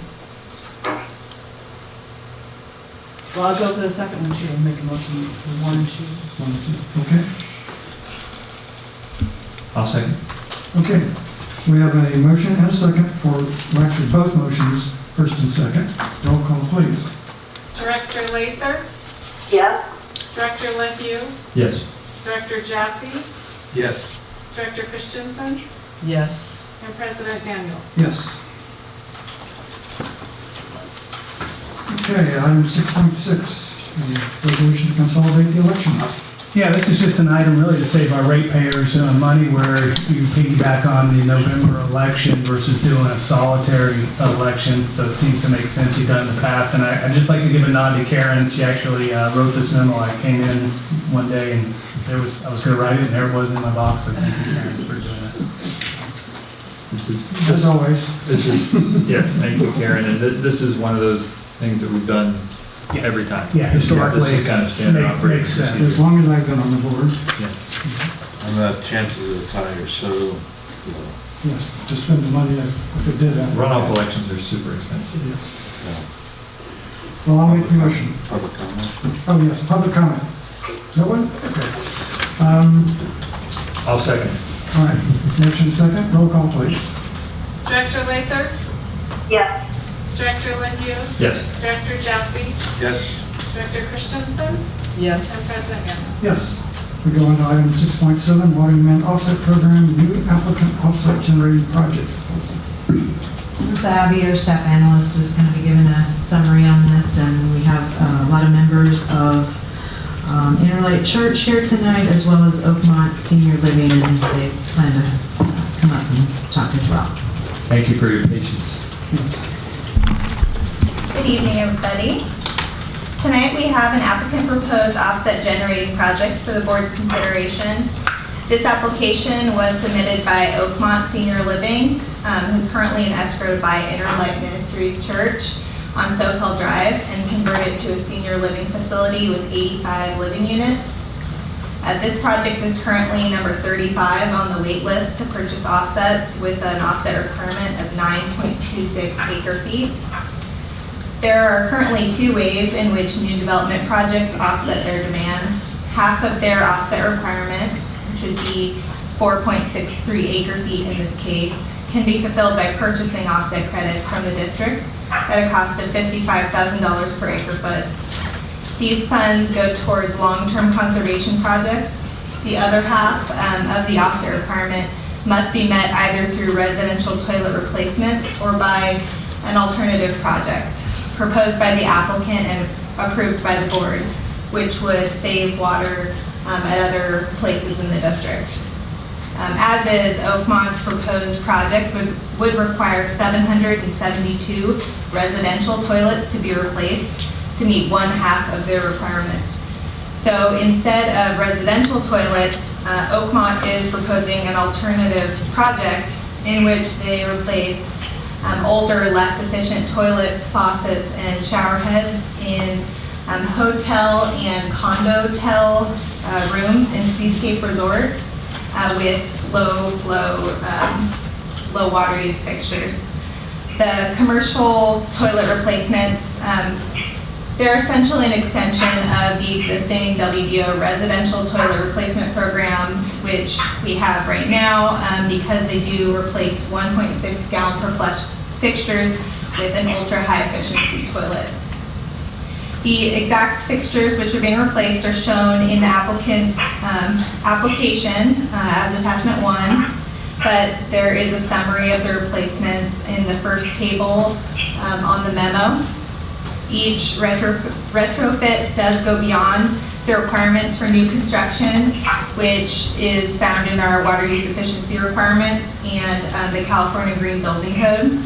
And the proposed toilets meet our recommendation for lowest flush volume of 1.0 gallon per flush for commercial toilets.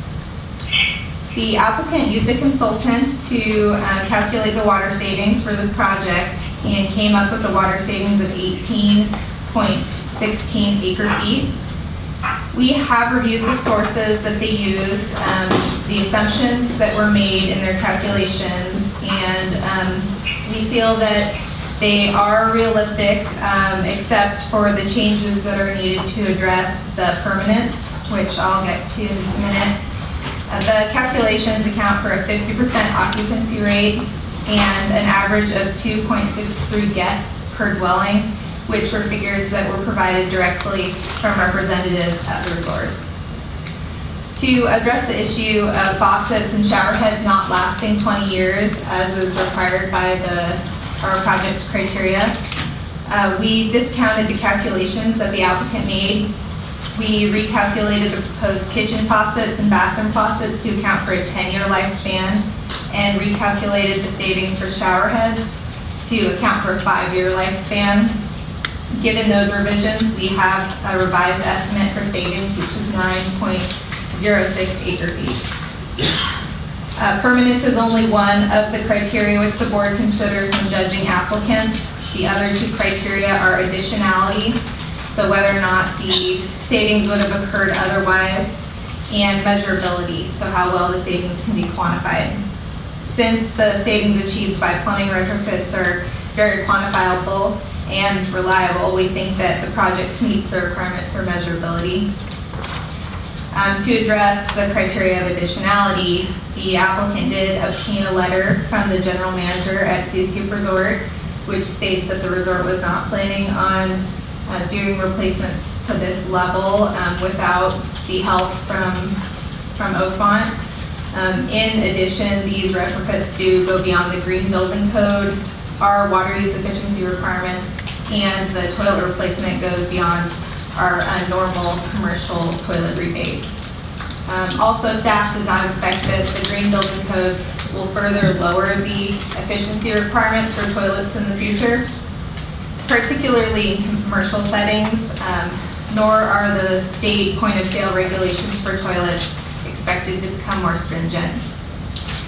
So that kind of wraps up my overview of the project, but we do have some representatives here. We have Hannah Darty, which is the project manager for Oakmont Senior Living, and she's going to give a brief overview of the project, and then either she or I can answer any questions. Before we do that, any questions of staff? Okay, see none? Thank you.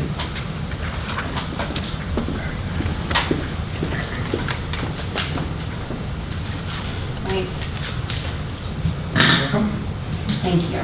Good evening, President Daniels and members of the board. My name is Hannah Darty. I am a project manager for Oakmont Senior Living.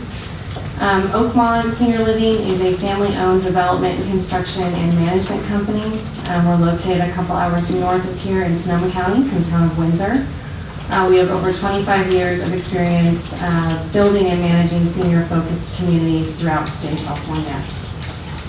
We're currently working with Reverend Deborah Johnson and Interlight Ministries to purchase their property on Soquel Drive, and we would like to build an 85-unit assisted living community on that site, as Alyssa just mentioned.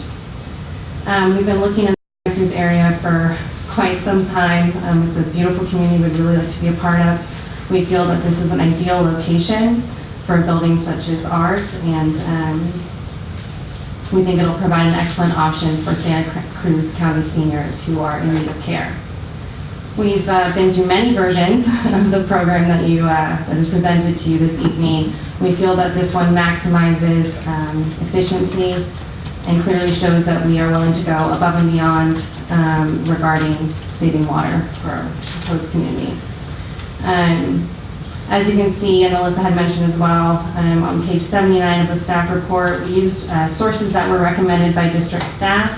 We used an estimate provided by Seascape for guest averages, as well as a conservative 50% occupancy rate to make sure that the calculations were based on actual and real information. The program also meets the board's criteria for additionality and measurability. When we realized that an offset program would be necessary, our real estate representative, Candy Wood, approached Seascape with the offer that as part of an offset program, Oakmont and Interlight would bear the cost of upgrading their very outdated fixtures with ones that go above and beyond current standards. As Alyssa also said, being that we're updating old fixtures with new fixtures, it's a very easy way to measure the savings that will be produced. We felt that the requirement of permanence was met. The current fixtures at Seascape are very dated and very old, and we could see that we felt that they would be there for the next 20 years, but I do understand that staff has some precautions on this matter. We very much want to become part of the Soquel community. We both understand and respect the concerns regarding water and the aquifer, which is why we presented a program this evening that, like I said, goes above and beyond what is required, which is that 4.63 acre feet. As Alyssa mentioned as well, the original savings we had calculated were 18.16 acre feet per year, but staff has been incredibly helpful and we'll definitely look to them for guidance on the suitability of this program. So the 9.06 acre feet saved makes sense to us. As far as permanence goes, they have obviously much more expertise in that matter. So even with staff's recommendation, the program saves almost double what is required. We believe it's an excellent solution that provides an opportunity for us to construct and run an assisted living community in Soquel, but that will not have a negative effect on the water district with aquifer. So that's the end of my presentation, and we're available to answer any questions you may have. Thank you very much. Any questions? Well, what are the fixtures at the 85, the senior living center? But will you be doing the same fixtures in the senior living center? We have not gone that far. We have a very rough site plan right now, but we would be meeting, the current requirements for the district.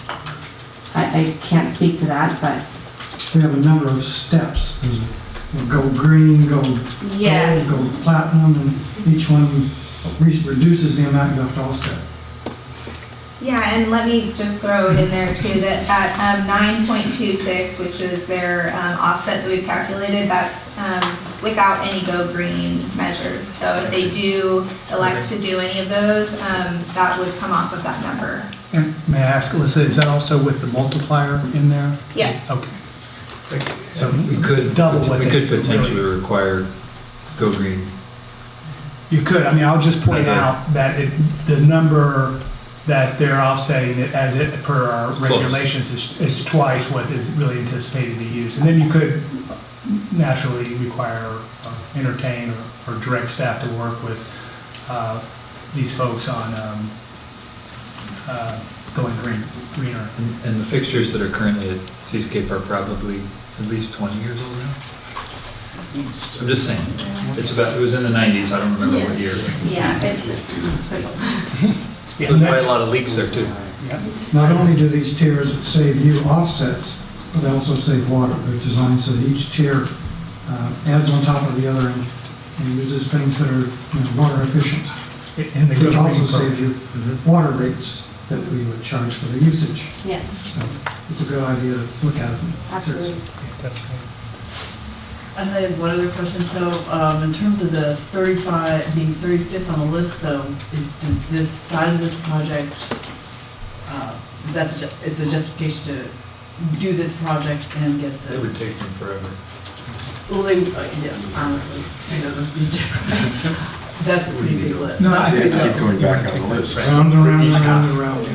That's a good question. I mean, I think that's one of the reasons they went out, because per the program that Alyssa and Shelley designed and that was brought to the board and approved, the max you can get when you purchase you can purchase toilets, they're just going out and doing direct, and that is an avenue, is 1 acre foot, right? 1 acre foot. Half acre foot. So they'd have to get in line 20 times roughly. Yeah.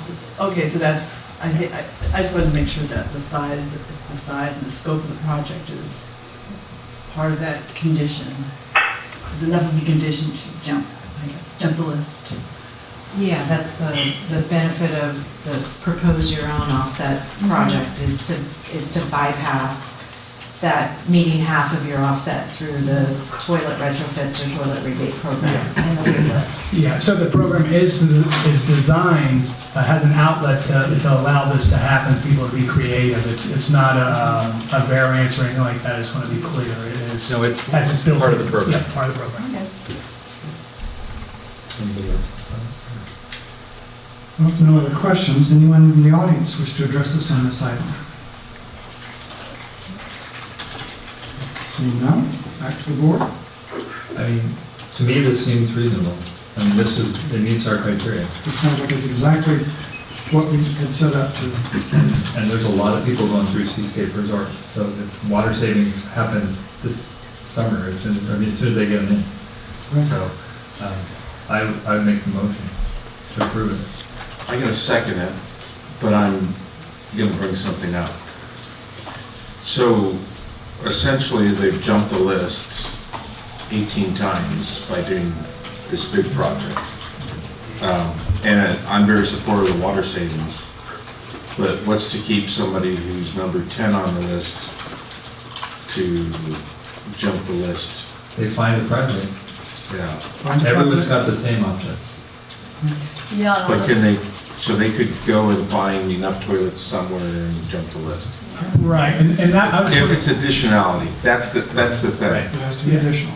So, And the program I mean, it's based on toilet rebates, a large portion of it right now. And I just want to be clear, jumping may not be the correct terminology because it's going outside as bypassing as per the program allows to do that. I don't want to be misleading. right, so the additionality is the only question in my mind. It's obvious there's a lot of water savings that they're finding. And I just don't, the additionality is, Yeah. so the fact that this wouldn't be done otherwise at this scale, I think meets that criteria for me. Well, it seems additional to me because it's over and above what our rebates apply to commercial. And our current $300 per toilet, 0.8, does not apply to commercial, so it sounds like it squeaks by. I mean, we were hoping that people be creative and go out there. It's just creative. And I think they were. And also, it also provides more movement in our list for smaller households and things like that, for smaller projects, so that there's more movement there, so that those projects can get done too. So I think the whole concept was good. I think that we should approve this. One thing I would like to consider after this is directing staff to consider changing our commercial toilet rebate. Because if the commercial thing is out there, and we'd like to move to a 0.8 or even a 1.0, we should have a rebate for that. Yeah, somewhere in the memo it talked about not recommending below 1.0 for. Then 1.0. But certainly that'd be something to look into. Okay, I think we have a motion and a second. Roll call, please. Director Lather? Yes. Director LaHue? Yes. Director Jaffe? Yes. Mr. Christensen? Yes. President Daniel? Yes. Congratulations. Thank you.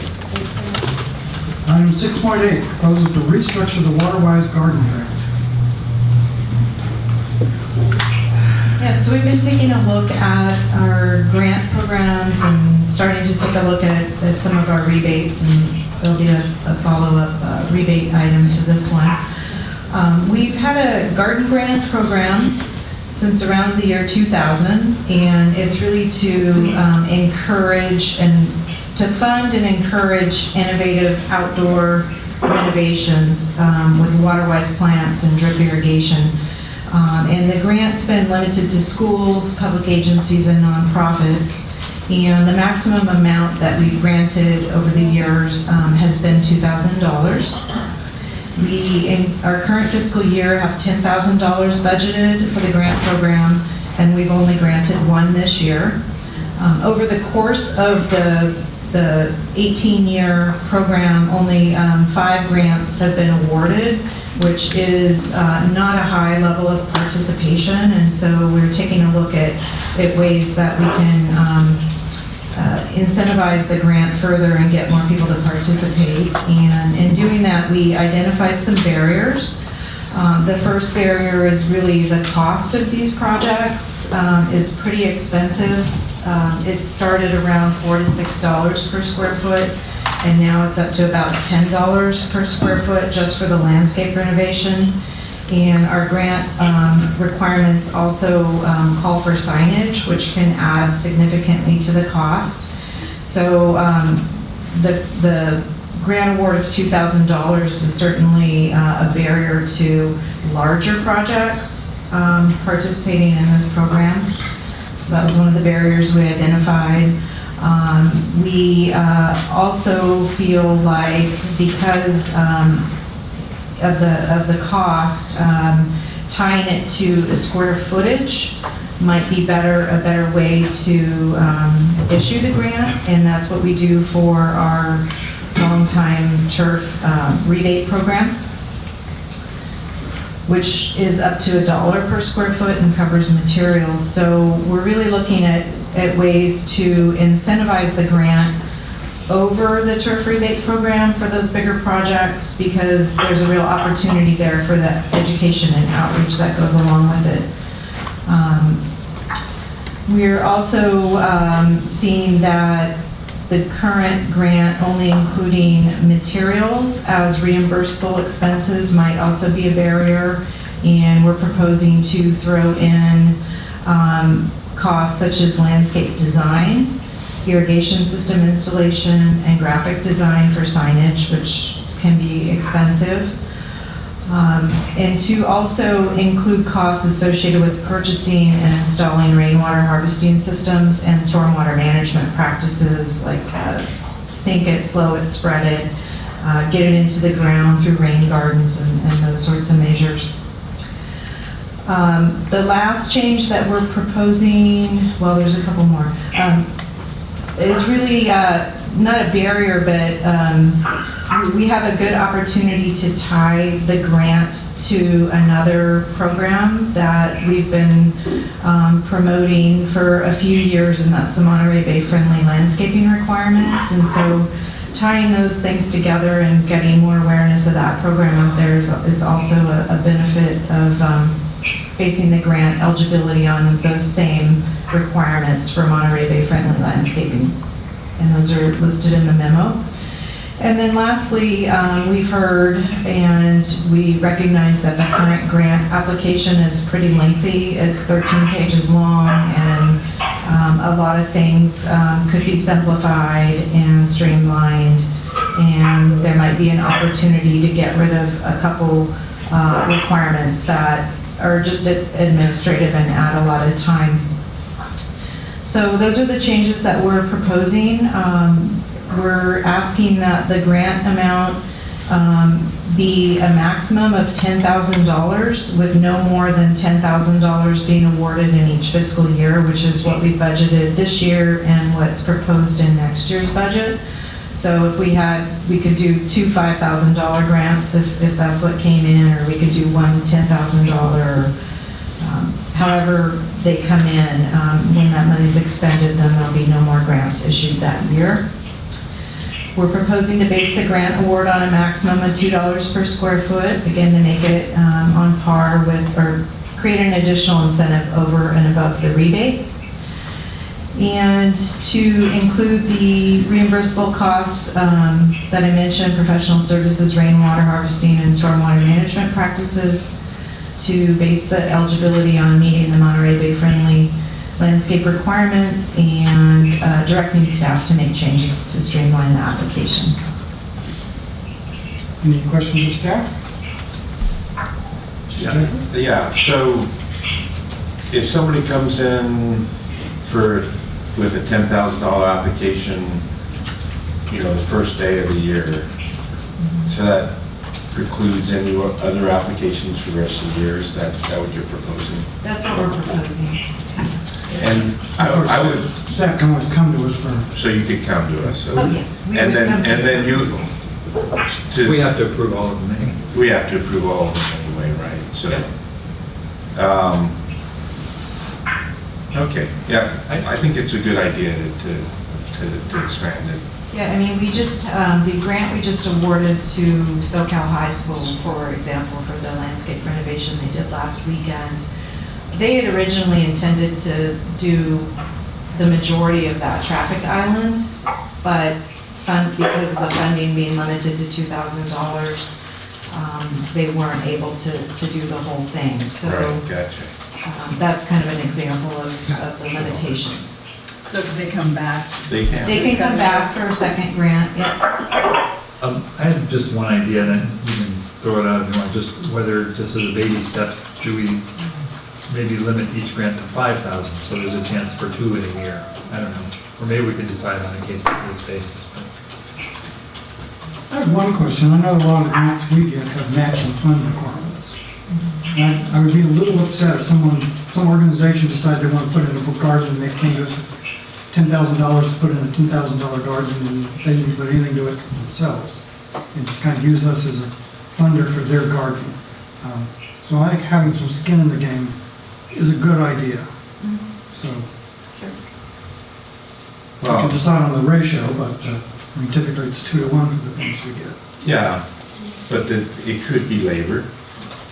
You know, Right. it Could be labor.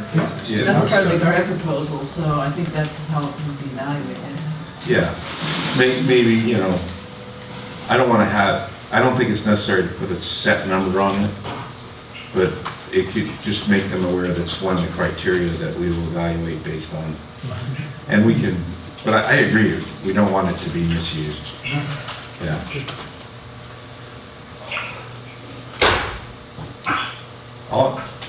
I guess we should have public comment. We should.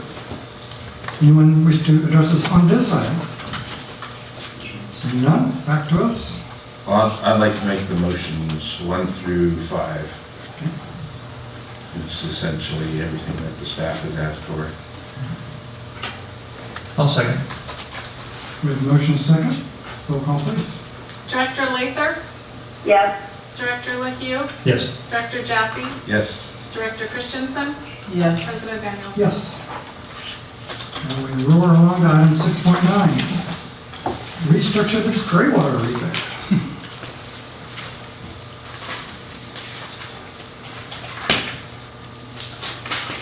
Okay, so we've had a gray water rebate for a number of years, and I had some statistics in here about how many we've given every year, but it hasn't been significant, and so we've been scratching our heads and wondering why more people aren't taking advantage of this. And really, again, I think it boils down to the cost of implementing this conservation measure is pretty expensive, even for the version that doesn't require a building permit. The laundry to landscape systems can range from $400 to $800. And at a rebate amount of a current rebate amount of $150, that's not covering very much of the applicant's cost. And so we're thinking if we break out the gray water rebate into 2 types, recognizing that laundry to landscape has a lower cost than the branch drain system, such as connecting your showers and your bathroom sinks. Breaking those out and giving a higher rebate amount for the branch drain systems, which require building permits and plans to be drawn up, so a lot more expensive. And then increasing the amounts of both of the rebates. So for the laundry to landscape, we're proposing increasing that to $400, I believe. Let me see here. Yep. And going for the branch drain systems up to $1,000 per household, not per connection, but per household. And we think that that might help incentivize and get more people to take us up on that. We've heard from some landscape contractors and consultants that install these systems that cost is a really limiting factor or barrier. We are also proposing, like we did with the grant, to expand the coverage to include additional costs beyond materials, which is all we rebate now. So contractor performs labor, and if required for the branch drain systems, it is required. The cost to secure building permits and install backflow protection, because those are pretty substantial costs. I think building permits are about $370, and I think to install a backflow, it can be up to $1,000, and then you have to have the annual testing done. So that's another proposed change. And then lastly, we've heard from landscape contractors and customers that the pre-inspection and post-inspection requirement that we call for can be a barrier too, because they have to take time off from work to have us come out 2 times, in addition to having contractors come out and give them quotes, and then, you know, being around when the work's scheduled to happen. So what we're proposing there is to allow for contractor installed systems, to allow those licensed contractors to sign off on a rebate application, just like we do when we have plumbers do toilet retrofits for retrofit on sale, or the direct install program under water demand offsets. We allow those plumbers, using their professional certification, and those contractors to sign off because they're held to meeting standards of their licensing. And in the case of applicant installed, Rochelle should put on mute. Rochelle, could you put yours on mute and then just take it off when you need to speak? There's some background noise. and in the case where an applicant does their own laundry to landscape system, we're proposing to eliminate the pre-inspection but still follow up with a post-inspection to make sure that the system was installed according to the plumbing code and the county and city's requirements. So those are the motions. As a condition for the rebate. Any questions? Yeah, I do. Are we, I noticed the figures based on, the gray water figures are based on 2001 data. Yeah, Are we really saving that much gray water anymore? We did look at that. Vickers is kind of the Bible of water conservation, and even though it's an older source, there are 2 ways that they look at water use. There's kind of an average, and then there's a conserving home average. And we use the conserving home average. We also did take a look at the residential end use study, which was completed in 2014, which is a lot more recent. But that, again, is a nationwide, and it was actually higher than the 2001. So we did put a nod into there that this might be a little bit high, but it's really the best that we have to hang our hat on right now. And it didn't look too far off because they do a per capita in that average conserving home, and so we multiplied that by 2.5 people per home, and then separated out the gray water sources, so the amount of water per capita used for laundry, showers, and faucets. I think it's might be a little high, but it's pretty good. Has staff ever investigated the status of ones that we've given rebates to in the past? Are they still using them? We have not.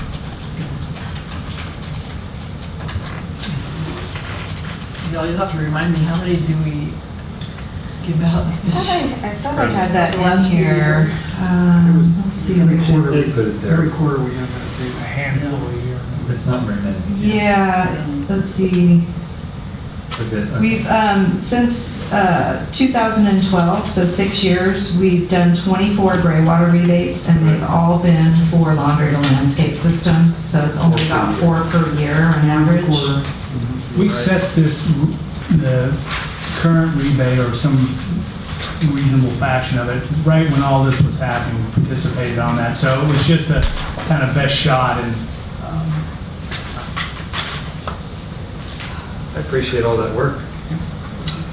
Is there no other questions? Well, I actually. Okay, please. So the 14,000 gallons per year, is that assuming only the laundry, or is that? No, that's all sources. So laundry, showers, and baths, and bathroom sinks. A more expensive system then? Yeah. So how does this compare in terms of, say, to a toilet rebate on how much we give versus how much is saved?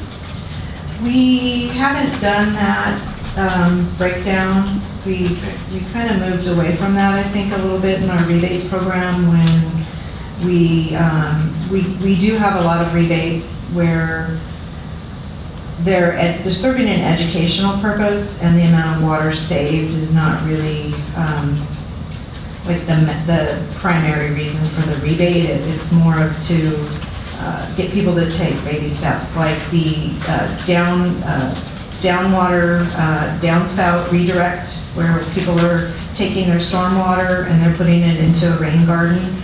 There's a real difficulty in determining how much water is actually going to get down into the groundwater basin. Same with rainwater. There's not a lot of water saved per dollar rebated. So we've kind of gotten away from that a little bit, and we haven't done that analysis for this rebate. So you see that the educational value of this is great enough that it justifies the level of rebate that you're suggesting? yeah, I mean, it could range. I think it could be greater or less than equal to the toilet. But I think on these kind of things where everybody's used to replacing a toilet, and it's easy to take advantage of that rebate, or easier. A step to gray water needs a little extra nudge, probably in general. So I think that's part of the thing. Yeah, I've had people ask me about this and saying they'd be willing to do it, but they don't know how to do it. Well, Cabrillo's done classes. I know there's a class, yeah, but not everybody is. And there's a couple outfits in town that kind of specialize in this. That I think we don't recommend people, but we do give a list and at their own risk. Yeah, we plan to, with whatever gets approved tonight, we plan to do some outreach around this to address the Cabrillo classes, work with the instructor, and also work with the contractors in the area that, do a lot of these systems or are looking to do them more so. And I'll do more outreach. That's all I have. Anyone from the audience? Seeing none? Personally, I don't think that this particular rebate is ever going to save very much. It's quite a difficult.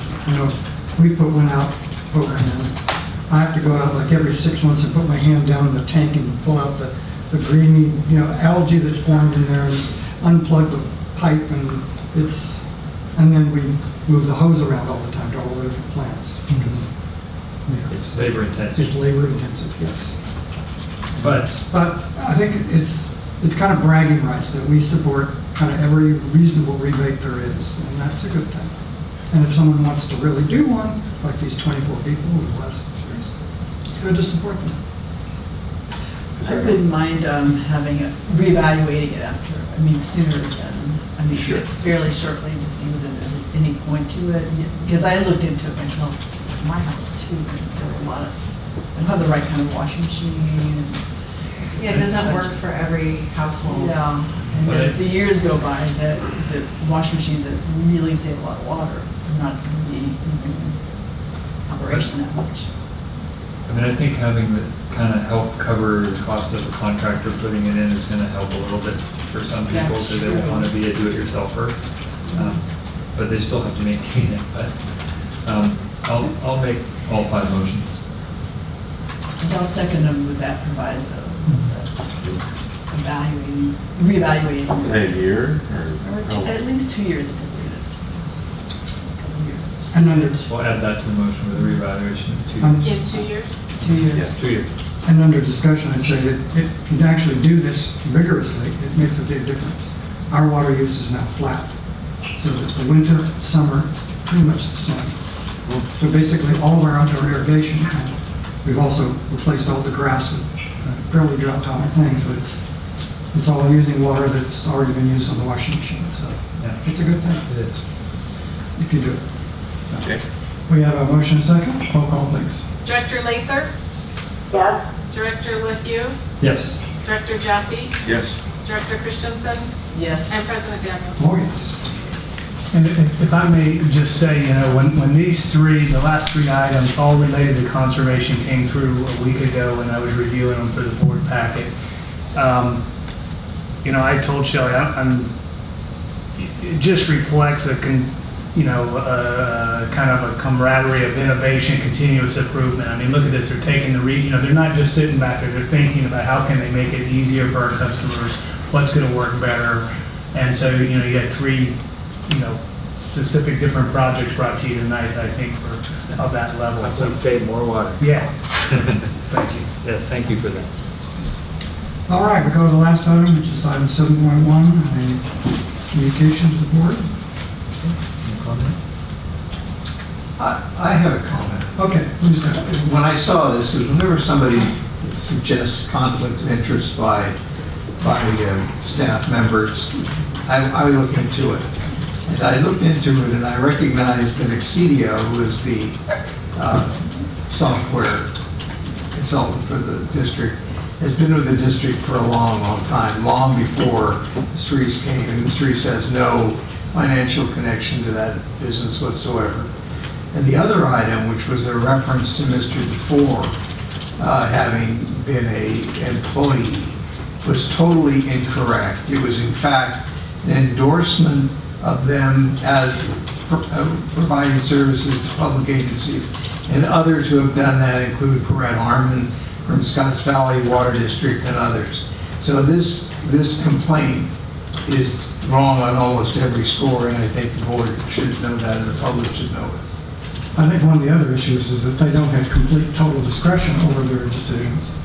Like, they have to go through our general manager to have these kinds of things approved, so the notion that illegalities is happening here is just false. But thanks for pointing that out. All right. Good. I think then we're done. Thank you, everyone. See you 2 weeks. Good weeks. Bye, everybody. Bye, Michelle. Thanks for going in. Thanks for hanging in there. Oh my gosh, I have to go on the line out at the dam tomorrow. Oh, you poor thing.